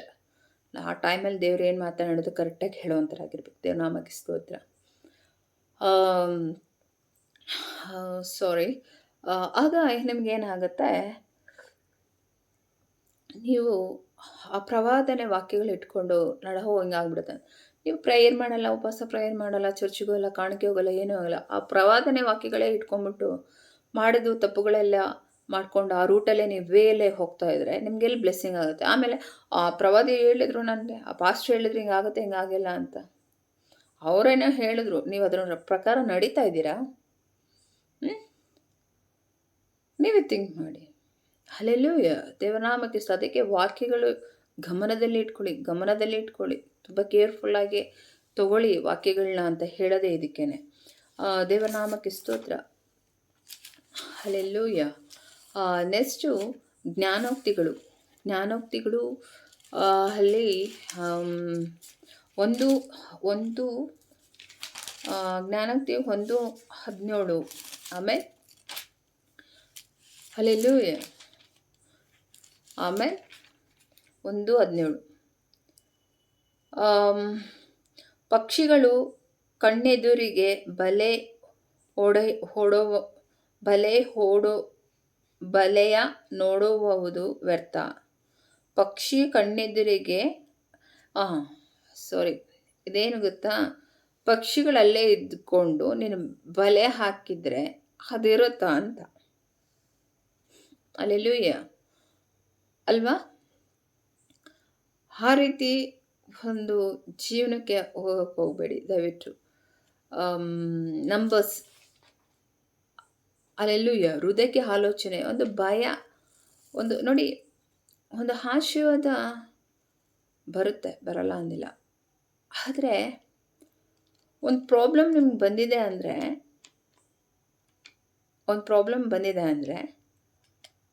Sister ಯಾವಾಗಲೂ ನನಗೆ ಪ್ರಾಬ್ಲಮ್ ಬರುತ್ತಾ? ಯಾವಾಗಲೂ ನನಗೆ ಪ್ರಾಬ್ಲಮ್ ಬರುತ್ತಾ? ಆ ಪ್ರಾಬ್ಲಮ್ಗಳು ಯಾಕೆ ಅದು ಬರುತ್ತೆ ಅಂದರೆ ನಿಮಗೆ ಆ ಕೆಪಾಸಿಟಿ ಇದೆ. ಜಯಿಸುವುದಕ್ಕೆ ಒಂದು ಕೆಪಾಸಿಟಿ ಇರೋದಕ್ಕೆ ಪ್ರಾಬ್ಲಮ್ಗಳು, ಶೋಧನೆಗಳು ಬರುತ್ತೆ. ದೇವರ ನಾಮಕ್ಕೆ ಸ್ತೋತ್ರ. ನಂಬುವವರೆಲ್ಲರೂ ಆಮೇನ್ ಎಂಬುದಾಗಿ ಹೇಳಿ. ಯಾರಿಗೆ ಒಂದು ಕಷ್ಟ ಇದೆ, ಯಾರು ತುಂಬ ದುಃಖದಲ್ಲಿದ್ದೀರಾ, ಅಯ್ಯೋ ಇನ್ನು ನಾನು ಮುಗೀತು, ನನ್ನ ಗೋಳು, ನನ್ನ ಜೀವನನೇ ಮುಗೀತು ಅಂದ್ಕೊಂಡಿರೋರಿಗೆಲ್ಲರೂ ಹೇಳ್ತೇನೆ, ನಿಮ್ಗೆ ಆ ಕೆಪಾಸಿಟಿ ಇರೋದಕ್ಕೆ ದೇವ್ರು ನಿಮ್ಗೆ ಕೊಟ್ಟಿರೋದು. ಆಮೇಲೆ 17 ಅರಣ್ಯಕಾಂಡ ನಂಬರ್ಸ್ 17:1. ಯೆಹೋವನು ಮೋಶೆಗೆ ಹೇಳಿದ್ದೇನೆಂದರೆ, ನೀನು ಇಸ್ರಾಯೇಲರ ಸಂಗಡ ಮಾತನಾಡಿ ಹೀಗೆ ಮಾಡು, ಒಂದೊಂದು ಕುಲದ ಅಧಿಪತಿಗೆ ಇಂದ ಒಂದೊಂದು ಕೋಲಿನ ಮೇರೆಗೆ 12. ಸೊ ಇದು ಓದ್ಕೊಳ್ಳಿ, 1ರಿಂದ 8ನೇ ವಚನವರೆಗೂ ಓದ್ಕೊಳ್ಳಿ. ಇಲ್ಲಿ ಕೋಲಿಂದ ಒಂದು ಹಾವಾಯಿತು, ಆಮೇಲೆ ನೋಡಿ, ಅದನ್ನೇ ನಾನು ಕಂಟಿನ್ಯೂ ಬೇಗ ಓದ್ಕೊಂಡು ಹೋಗ್ತೀನಿ. ಕೋಲನ್ನು ತೆಗೆದುಕೊಳ್ಳಬೇಕು, ಅವನನ್ನು ಕೋಲಿನ ಮೇಲೆ ಆಯಾ ಕುಲಪತಿಯನ್ನು ಹೆಸರನ್ನು ಬರೆಯಿಸಬೇಕು. ಲೇವಿ ಕುಲಕ್ಕೆ ಒಂದು ಕೋಲು ಇರುವುದರಿಂದ ಅವನ ಮೇಲೆ ಆರೋನ ಹೆಸರನ್ನು ಬರೆಯಿಸಬೇಕು. ನೀನು ಆ ಕೋಲನ್ನು ದೇವದರ್ಶನ ಗುಡಾರದಲ್ಲಿ ಆಜ್ಞಾಶಾಸನವನ್ನು ಮುಂದೆ ನಾನು ನಿಮಗೆ ದರ್ಶನ ಕೊಡುವ ಸ್ಥಳ ಇರಬೇಕು. ನಾನು ಯಾರು ಮೆಚ್ಚಿದ್ದೇನೋ ಅವನ ಕೋಲು ಚಿಗುರುವುದು. ನೋಡಿ, ಒಂದು ಕೋಲಿದೆ, ಕೋಲು ಚಿಗುರ್ತಿಲ್ಲಿ. ಆಮೇಲೆ ಕೋಲ್ ಹಾಗೆ ಆಮೇಲೆ ಆಯಿತು ಕೆಳಗಡೆ ಹಾಕು ಅಂದಾಗ ಅದು ಹಾವಾಯಿತು. ಒಂದು ಕೋಲಿಂದ ಒಂದು ಹಾವಾಗಿದೆ. ಹಾವಾದಾಗ ಅಲ್ಲಿ ಏನಾಗುತ್ತೆ, ಒಂದು ಬಾಡಿನೇ ಒಂದು ಸೃಷ್ಟಿಯಾಗುತ್ತೆ. ಅದಕ್ಕೆ ಕಣ್ಣು, ಮೂಗು, ಅದಕ್ಕೆ ಒಳಗಡೆ ಇರುವಂಥ ಲಿವರು ಮತ್ತು ಅದಕ್ಕೆಲ್ಲ ಒಂದು ಸ್ಕಿನ್ನು ಎಲ್ಲ ಥರನೂ ಆಗೋಯ್ತು. ಮತ್ತು ಅದರೊಳಗೆ ಬೇರೆ ಒಂದು ವಿಷ ಅದರಲ್ಲಿ ಬೇರೆ. ಆಮೇಲೆ ಒಂದು ಕೋಲು ಒಂದು ಚಿಗುರುತ್ತೆ ಅಂದರೆ, ಒಂದು ಕೋಲು ಕೆಳಗಡೆ ಹಾಕಿದ ತಕ್ಷಣ ಹಾವಾಗಿ ಅದು ಒಂದು ಪ್ರಾಣಿ ಆಗುತ್ತೆ ಅಂದರೆ ನೀವು ಅರ್ಥ ಮಾಡ್ಕೊಡಿ ಎಷ್ಟು ಕ್ವಿಕ್ಕಾಗಿ ಅದು ಬ್ಲೆಸ್ಸಿಂಗ್ ಆಗಿದೆ. ಆಮೇಲೆ ಇವತ್ತು ನಿಮ್ಮ ಕ್ವಿಕ್ಕಾಗಿ ಅತಿ ಶೀಘ್ರವಾಗಿ ಬ್ಲೆಸ್ಸಿಂಗ್ ಆಗ್ತಾ ಇದೆಯಾ? ಇವತ್ತು ನನ್ನ ಜೀವಿತ ಈ ರೀತಿ ಇದೆ, ನನ್ನ ಮನೆ ಹೀಗಿದೆ, ನನ್ನ ಕೆಲಸ ಹೀಗಿದೆ, ನನ್ನ ಜೀವಿತ ಹೀಗಿದೆ, ಕ್ವಿಕ್ಕಾಗಿ ಆಶೋದು. ಇವತ್ತು ಒಂದು ಹೊಟ್ಟೆ ನೋವಿದೆ, ಒಂದು ಕ್ಯಾನ್ಸರ್ ಇದೆ, ಒಂದು TB ಕಾಯಿಲೆ ಇದೆ, ನನಗೊಂದು ಎಡೆಕ್ ಪ್ರಾಬ್ಲಮ್ ಇದೆ, ಒಂದು ಕೈ ಸ್ಟೋನ್ ಇದೆ, ನನಗೆ ಹೊಟ್ಟೆಲಿ ಸ್ಟೋನ್ಗಳಿದೆ ಅಂತೆ, ಕಿಡ್ನಿ ಪ್ರಾಬ್ಲಮ್ ಅಂತೆ, ಏನೇನೋ ಇದೆ ಅಲ್ಲ. ನನಗೆ ಆ ನೇಮ್ಗಳು ಹೇಳೋಕ್ಕೆ ಬೇಜಾರಾಗುತ್ತೆ, ಕಾಯಿಲೆಗಳದ್ದು ನೇಮೇ ಹೇಳೋಕ್ಕೆ ಬೇಜಾರಾಗುತ್ತೆ ನನಗೆ. I hate this names. ಆಮೇಲೆ ಈ ಥರ ಇರೋದೇ ಕ್ವಿಕ್ಕಾಗಿ ಕೆಲಸಗಳಾಗ್ತಾ ಇದೆಯಾ? ಆಮೇಲೆ ಆ ರೀತಿ ಆಗಬೇಕಂದ್ರೆ ದೇವರು ನಿಮ್ಮ ಜೊತೆಲಿರಬೇಕು. ಆಮೇಲೆ ಹಲ್ಲೆಲೂಯ್ಯ. ಎಷ್ಟೋ ಜನಕ್ಕೆ ಮಾತ್ರ ಕೋಲು ಗೊತ್ತು, ಕೋಲಿಂದ ಹಾವಾಗಿರೋದು ಗೊತ್ತು. ಹಾವು ಒಂದು ಪ್ರಾಣಿ ಆಯಿತು, ಅದಕ್ಕೆ ಒಂದು ಜೀವ ಬಂತು, ಅದಕ್ಕೊಂದು ಕಣ್ಣು ಬಂತು, ಮೂಗು ಬಂತು, ಎಲ್ಲ ಥಿಂಕಿಂಗ್ ಮಾಡಬೇಕು. ಅದೇ ಬೈಬಲ್ ಅದಕ್ಕೆ ಹೇಳೋದು. ನೀವು ಬೇಗ ಕೆಲವರು ಹೇಳ್ತಾರೆ ಬೈಬಲ್ ಚರ್ಚಲ್ಲಿ ಟಣ್ಣಂತ ಬೈಬಲ್ ತೆಗೆದು ಟಣ್ಣಂತ ಓದ್ತಾ ಇರ್ತಾರೆ. ಕೆಲವರು ಓದಬೇಡಿ ಅಂತ ನಾನು ಎಲ್ಲೂ ಹೇಳಲ್ಲ, ಇಟ್ಸ್ ವೆರಿ ಗುಡ್, ಇಲ್ಲ ಅಂದಿಲ್ಲ. ಬೈಬಲ್ ಕೆಲವರು ಸರಿಗೆ ಓದದೇ ಇರ್ಬೋದು, ಕೆಲವರು ಚೆನ್ನಾಗಿ ಓದ್ಬೋದು, ಎಲ್ಲ ಇರ್ಬೋದು. ಆದರೆ ಆ ಮೀನಿಂಗ್ಫುಲ್ಗಳು ಅರ್ಥ ಮಾಡ್ಕೋಬೇಕು, ಇದು ಮೋಸ್ಟ್ ಇಂಪಾರ್ಟೆಂಟ್. ಆಮೇಲೆ ಹಲ್ಲೆಲೂಯ್ಯ. ಆಮೇಲೆ ಇವತ್ತು ಒಬ್ಬರು ಕುಡಿತಾ ಇದ್ದಾರೆ, ಒಂದು ಕೆಟ್ಟ ಮಾತನಾಡ್ತಾ ಇದ್ದಾರೆ, ಕೆಟ್ಟ ಆಲೋಚನೆಯಲ್ಲಿದ್ದಾರೆ ಅಂದರೆ ಅವರಲ್ಲಿ ದೇವರ ವಾಕ್ಯಗಳಿರಲ್ಲ, ಅವರು ದೇವ್ರ ಮಕ್ಕಳಲ್ಲ. ತುಂಬ ಕೇರ್ಫುಲ್ಲಾಗಿ ಕೇಳಬೇಕು. ಆಮೇಲೆ ಹಲ್ಲೆಲೂಯ್ಯ. ಯಾವಾಗ ನಿಮ್ಮ ವಿಶ್ವಾಸ ಗಟ್ಟಿಯಾಗಿ ಇಟ್ಕೊಳ್ತಿರೋ ಆಗ ಕ್ವಿಕ್ಕಾಗಿ ಅಂತ ಒಂದು ಬ್ಲೆಸ್ಸಿಂಗ್ ನಿಮಗೆ ಆಗುತ್ತೆ. ದೇವನಾಮಕ್ಕೆ ಸ್ತೋತ್ರ.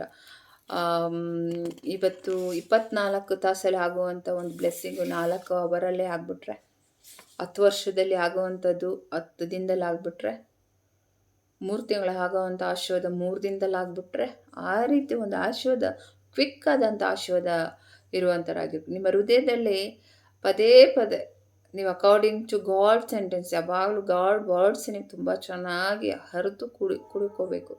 ಅಂದರೆ ನೋಡಿ, ಇವಾಗ ದೇವರ ವಾಕ್ಯ ಯಾರು ಪಂಡಿತರು ಅಂತಾರಲ್ಲ, ಆ ಥರ ಯಾರೂ ಇಲ್ಲ. ದೇವರ ವಾಕ್ಯವನ್ನು ಹರಿದು ಕುಡ್ದು ಅದ್ರ ಪ್ರಕಾರದಲ್ಲಿ ಇರುವಂಥವ್ರು ಯಾರೂ ಇಲ್ಲ. ಎಲ್ಲರೂ ಮೋಸ, ವಂಚನೆ, ತಪ್ಪು ಎಲ್ಲ ಮಾಡುವಂಥ ಇದ್ದವರೇ ಇರೋರು. ಅವ್ರು ಬಂದು ಮತ್ತೆ ಏನು ಮಾಡ್ತಾರೆ, ಫರ್ಗ್ಯೂನೆಸ್ ಕೇಳ್ತಾರೆ. ದೇವರೇ ಹಿಂಗೆ ಮಾಡಿಬಿಟ್ಟೆ, ಹಂಗೆ ಮಾಡಿಬಿಟ್ಟೆ, ಹಿಂಗೆ ಮಾಡಿಬಿಟ್ಟೆ, ಹಂಗೆ ಮಾಡಿಬಿಟ್ಟೆ, ಹಂಗಾಯಿತು ಹಿಂಗಾಯಿತು, ಪ್ಲೀಸ್ ಎಕ್ಸ್ಕ್ಯೂಸ್ ಕೊಡಿ ಅಂತ ಎಲ್ಲ ಮಾಡ್ಕೊಂಡು ಹೋಗೋರೆ. ಆದರೆ ಕೆಲವೊಂದು ವಾಕ್ಯಗಳು ನಾವು ವಿಶ್ವಾಸದಲ್ಲಿ ಜೀವನ ಮಾಡಿಕೊಂಡು ಅದು ಪ್ರಕಾರದಲ್ಲಿ ನಾವು ನಡ್ಕೊಂಡು ಹೋದರೆ ಬ್ಲೆಸ್ಸಿಂಗ್ ಒಂದು ಗುರುತು, ಒಂದು ಫೈಂಡ್ ಔಟ್ ಆದಂಥ ಜೀವಿತ ನಮಗೆ ಬೇಗ ಅತಿ ಶೀಘ್ರವಾಗಿ ಕ್ವಿಕ್ಕಾಗಿ ಒಂದು ಬ್ಲೆಸ್ಸಿಂಗ್ ಆಗುತ್ತೆ. ಒಣಗಿದ ಎಲೆಗಳು ನೀವು ನೋಡಿದ್ರಲ್ಲ, ಅಂಜೂರದ ಮರದ ಅಲ್ವಾ, ಆ ರೀತಿ ಎಲ್ಲ ಒಂದು ಅದ್ಭುತ ಕಾರ್ಯಗಳು ಒಂದೊಂದು ಸ್ಟೆಪ್ಪಾಗಿ ನೀವು ನೋಡ್ಕೊಂಡು ಬಂದಿದ್ದೀರಾ. ನಾನು ಹೇಳ್ಕೊಂಡು ಬಂದಿದ್ದೀನಿ. ಅದೇ ಪ್ರಕಾರ ನಿಮ್ಮ ಜೀವಿತದಲ್ಲಿ ಇದೆಯಾ? ನಂಗೆ ಬೇಗ ಕ್ವಿಕ್ಕಾಗಿ ಒಂದು ಆಶೀರ್ವಾದ ಆಗ್ತಾ ಇದೆಯಾ? ಯಾರೋ ಒಬ್ರು ಹೇಳೋವರೆಗೂ, ಆ ಬ್ಲೆಸ್ಸಿಂಗ್ ಪಡ್ಕೊಳ್ಳೋವರೆಗೂ ವೇಟ್ ಮಾಡ್ತಾ ಇದ್ದೀರಾ? ನೀವು ನೋಡಿ, ನಿಮಗೆ ಬರಬೇಕಾದಂಥ ಆಶೀರ್ವಾದಗಳು ಅತಿಯಾಗಿ ಬೇಗ ಶೀಘ್ರವಾಗಿ ಸಿಗ್ತಾ ಇದೆಯಾ? ಚೇಂಜ್ ಆಗ್ತಾ ಇದೆಯಾ ನಿಮ್ಮ ಲೈಫು? ಇವಾಗ ನೋಡಿ, ಎನ್ವೈರನ್ಮೆಂಟ್ ಚೇಂಜ್ ಆಗ್ತಾ ಇದೆ. 20 ವರ್ಷದ ನಾನು ಹೇಳ್ತಾ ಇದ್ದೀನಿ.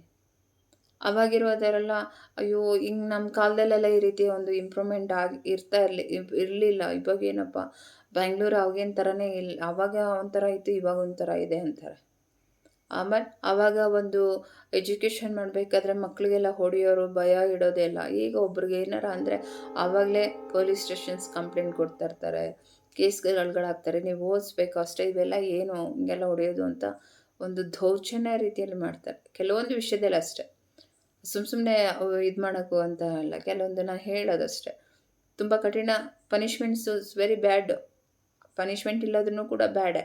ಆದರೆ ನಮಗೇನು ಬೇಕು, ಬ್ಯಾಲೆನ್ಸ್ ಇರುವಂಥ ಒಂದು ರೂಲ್ಸ್ ರೆಗ್ಯುಲೇಷನ್ಸಲ್ಲಿ ಫಾಲೋ ಮಾಡ್ಕೊಂಡು ಹೋಗುವಂಥ ರೀತಿಯಲ್ಲಿ ಇರಬೇಕು ಅದು. ಆಮೇಲೆ ಆ ರೀತಿ ಇದೆಯಾ ನಿಮ್ಮ ಜೀವಿತದಲ್ಲಿ, ದೇವರ ಜೀವಿತದಲ್ಲಿ, ನಿಮ್ಮ ಜೀವಿತದಲ್ಲಿ ಇದೆಯಾ ಇವತ್ತು? ಎಷ್ಟೋ ಜನ ಹೇಳ್ತಾರೆ, ಸಿಸ್ಟರ್ ನನ್ನ ಬ್ರದರ್ ನಂಬಿಲ್ಲ, ನನ್ನ ಸಿಸ್ಟರ್ ನಂಬಿಲ್ಲ, ನಾನು ಒಬ್ಬಳೇ ನಂಬಿದ್ದೀನಿ. ನಾವು ಕ್ರೈಸ್ತ ಕುಟುಂಬರೇ, 20 ವರ್ಷದಿಂದ ದೇವ್ರು ನಂಬಿದ್ದೀವಿ. ಸರಿ, 20 ವರ್ಷದಿಂದ ದೇವ್ರು ನಂಬಿದ್ರು ಕೂಡ ಏನು ಕ್ವಾಲಿಟಿ ಅಷ್ಟು ಕ್ವಿಕ್ಕಾಗಿ ನಡೀತಾ ಇದೆಯಾ ನಿಮ್ಮ ಕೆಲಸಗಳು? ಅವ್ರು ನಂಬಲಿ, ಇವ್ರು ಬಿಡಲಿ, ನೀವಂತೂ ನಂಬಿದ ಮೇಲೆ ನಿಮ್ಮ ಜೀವಿತದಲ್ಲಿ ಕ್ವಿಕ್ಕಾಗಿ ನಡೀತಾ ಇದೆ ಕೆಲಸ. ಆಮೇಲೆ ಹಲ್ಲೆಲೂಯ. ಎಕ್ಸೋಡಸ್ ಓದ್ಕೊಳ್ಳಿ, 4:2. ಮತ್ತು ಕೆಲವರು 3-4 ತಲೆಮಾರುಗಳಿಗೆ ಒಂದು ಬ್ಲೆಸ್ಸಿಂಗ್ ಆಗಬೇಕು, ಭವಿಷ್ಯದಲ್ಲಿ ಅವರು ಒಂದು ಒಳ್ಳೆಯ ರೀತಿಯ ಜೀವನ ಬರಬೇಕಾದ್ರೆ ನಿಮ್ಮ ಜೀವಿತ ಚೆನ್ನಾಗಿರಬೇಕು. ಆವಾಗ 4 ತಲೆಮಾರುಗಳಿಗೆಲ್ಲ ಒಂದು ಬ್ಲೆಸ್ಸಿಂಗ್ ಆಗುತ್ತೆ. ಇವಾಗಲೇ ನೀವು ಒಳ್ಳೆ ಕ್ವಿಕ್ಕಾಗಿ ಒಂದು ಬ್ಲೆಸ್ಸಿಂಗ್ ಪಡ್ಕೊಂಡಿಲ್ಲ, ಒಂದು ಆಶೀರ್ವಾದ ಇಲ್ಲ ಅಂದರೆ ಅವ್ರ 4 ತಲೆಮಾರುಗಳಿಗೆ ಭವಿಷ್ಯದ ಯಾವ ರೀತಿ ನೀವು ಕೊಡ್ತೀರಾ? ವಾಕ್ಯಗಳು ಹೇಳ್ತಾರೆ, ಏನು ಯಾವಾಗಲೂ ಕೂಡ ದೇವ್ರ ನಮ್ಮನ್ನು ಆಶ್ರಯಿಸ್ತಾರೆ, ಹೃದಯಪೂರ್ವಕವಾಗಿ ಆರಾಧಿಸಿ ಅಂತ. ಹೃದಯಪೂರ್ವಕದಲ್ಲಿ ಎಲ್ಲ ಆರಾಧನೆ ಮಾಡ್ತಾರೆ, ಬೇಕಾಬಿಟ್ಟಿ ಆರಾಧನೆ, ಬೇಕಾಬಿಟ್ಟಿ ವಾಕ್ಯಗಳು, ಬೇಕಾಬಿಟ್ಟಿ ಜೀವಿತ, ಬೇಕಾಬಿಟ್ಟಿ ಈ ರೀತಿ ಇದೆ. ಆದರೂ ಕೂಡ ದೇವರು ನಮಗೇನು ಮಾಡ್ತಾರೆ, ಎಲ್ಲ ಸಂಬಂಧಗಳು, ನೀವೆಷ್ಟೇ ಒಂದು ಒಳ್ಳೆ ಸಂಬಂಧಗಳು ಬೇರೆಯವ್ರ ಇಟ್ಕೊಂಡಿದ್ರೂ ಕೂಡ ದೇವರ ಸಂಬಂಧಗಳು, ನಿಮ್ಮ ರಿಲೇಷನ್ಶಿಪ್ ಸರಿಯಾಗಿಲ್ಲ ಅಂದರೆ ವೇಸ್ಟ್. ಈಗ ಬ್ರದರ್ ಆ್ಯಂಡ್ ಸಿಸ್ಟರ್ಸ್ ಎಲ್ಲ ಬರ್ತಾರೆ, ಅವ್ರ ಹತ್ರ ಎಲ್ಲ ಚೆನ್ನಾಗಿ ಐಕ್ಯತೆ, ಲವ್ ಅಫೆಕ್ಷನ್ಸಲ್ಲಿ ಬೇರೆ ಬೊಬ್ಲಿಯಾಗಿದ್ರೂ ಕೂಡ ದೇವರಲ್ಲಿ ನಿಮ್ಮ ಒಳ್ಳೆಯ ರಿಲೇಷನ್ಶಿಪ್ ಇಲ್ಲ ಅಂದರೆ ಏನಾಗುತ್ತೆ? ಆಮೇಲೆ ಹಲ್ಲೆಲೂಯ. ನೀರು ರಕ್ತ ಆಯಿತು, ನೀರಿನಿಂದ ದ್ರಾಕ್ಷರಸ ಆಯಿತು. ಅದೆಲ್ಲ ಯಾರು ಮಾಡಿದ್ದು? ಯೇಸು ಸ್ವಾಮಿ ಕ್ವಿಕ್ಕಾಗಿ ಮಾಡಿರುವಂಥ ಬ್ಲೆಸ್ಸಿಂಗ್ಗಳೆಲ್ಲ ದೇವನಾಮಕ್ಕೆ ಸ್ತೋತ್ರ. ಇದಕ್ಕೆ ಎಷ್ಟೋ ವಾಕ್ಯಗಳು ನಾವು ನೋಡ್ತೇವೆ. ದೇವರ ವಾಕ್ಯದಲ್ಲಿ ಮತ್ತು ವಾಕ್ಯ ನೋಡಿ ನಾನು ಮುಗಿಸ್ತೇನೆ. ಮತ್ತಾಯ 21 ನೋಡೋಣ. ಮತ್ತಾಯ 21. ಹಲ್ಲೆಲೂಯ. ದೇವರು ದೊಡ್ಡವನು, ಆತನ ಕಾರ್ಯವು ಯಾವಾಗಲೂ ಕೂಡ ಅದ್ಭುತವಾಗಿ ವಿಚಿತ್ರವಾಗಿ ನಡೆಯುತ್ತೆ. 21 ಓದುವ. ನಿಮಗೆ ಸತ್ಯವಾಗಿ ಹೇಳ್ತಾನೆ, ನೀವು ಸಂಶಯ ಪಡದೆ ನಂಬಿದರೆ ನಾನು ಅಂಜೂರದ ಮರಕ್ಕೆ ಮಾಡಿದಂಥ ನೀವು ಮಾಡುವಿರಿ. It's very beautiful. ಇದನ್ನು ನೀವು ತಿಳ್ಕೊಳ್ಳೋರಂತಾಗಿ ವಾಕ್ಯನು ತುಂಬ ಆಶೀರ್ವಾದ ಮೇಲೆ ಒಂದು ಆಶೀರ್ವಾದ ರೀತಿಯಲ್ಲಿ ಇರುವಂಥದ್ದಾಗಿದೆ. 17 ಮತ್ತು 20 ನೋಡೋಣ. ಮತ್ತು 17, 20. ಆಮೇಲೆ 17, 20. ನಿಮ್ಮ ನಂಬಿಕೆ ಕಡಿಮೆ ಆಗಿರುವುದರಿಂದಲೇ ಆಗಲಿಲ್ಲ. ನಿಮ್ಮ ಸತ್ಯವಾಗಿ ಹೇಳುತ್ತಾನೆ, ಸಾಸಿವೆ ಕಾಳಿನಷ್ಟು ನಂಬಿಕೆ ನಿಮಗಿರಬೇಕಾದರೆ ನೀವು ಬೆಟ್ಟಕ್ಕೆ ಇಲ್ಲಿಂದ ಅಲ್ಲಿಗೆ ಹೋಗು ಎಂದು ಹೇಳಿದರೆ ಅದು ಹೋಗುವುದು, ಮತ್ತು ನಿಮ್ಮ ಕೈಯಿಂದಾಗುವಂಥದ್ದು ಒಂದು ಇರುವುದಿಲ್ಲ ಅಂದನು. It's very beautiful. ಗಾಡ್ ದೇವ್ರ ವಾಕ್ಯಲ್ಲಿ ಹೇಳಿದ್ದಾರೆ ನೋಡಿ. ಅಬ್ರಾಮನಿಗೆ ಬೇರೆ ವೈಫಿಂದ ಮಕ್ಕಳಾಗಿರ್ಬೋದು, ಆದರೆ ಸಾರಳೆಗೇನೆ ಆಗುತ್ತೆ ಕನ್ಫರ್ಮ್. ಅವ್ರಿಗೇನೇ ಆಗಿರ್ಬೋದು, ಅದು ಬೇಡ ನಮಗೆ. ಸಾರಳೆಗೆ ಆಗುತ್ತೆ, ಅದು ಅವನ ಹೆಂಡ್ತಿನೇ ಎಂಬುದಾಗಿ ಆತನಿಗೆ ಯಾಕೆ ಅಲ್ಲಿ ಲೈಟಾಗಿ ಅದು ತುಂಬ ಡಿಲೇ ಆಗಿದ್ದು ಅಂದರೆ, ದೇವ್ರು ನಾನು ಕೊಡ್ತೀನಿ ಎಂಬುದು ಒಂದು ವಾಗ್ದಾನ ಆಗ್ಬಿಟ್ಟಿತ್ತು. ಅದು ಕೊಡ್ತೀನಿ ಅಂದಮೇಲೆ ಕೊಡೋಕ್ಕೆ ಬೇಕು. ಆ ರೀತಿ ಒಂದು ಇಲ್ಲಿ ನಿಧಾನ ಆಗಿರ್ಬೋದು, ಆದರೆ ಕಾರ್ಯ ಅಂತೂ ನಡೀತು ಸಾರಳಿಗೆ ಅಲ್ವಾ. ಈಗ ಎಷ್ಟೋ ಜನಕ್ಕೆ 20 ವರ್ಷ, 10 ವರ್ಷ, 5 ವರ್ಷ ಆಗಿದೆ ಸಿಸ್ಟರ್ಸ್. ದಯವಿಟ್ಟು ಮಕ್ಕಳಾಗಿಲ್ಲ, ದಯವಿಟ್ಟು ನಮಗೋಸ್ಕರ ಪ್ರಾರ್ಥನೆ ಮಾಡ್ಕೊಳ್ಳಿ ಅಂತ.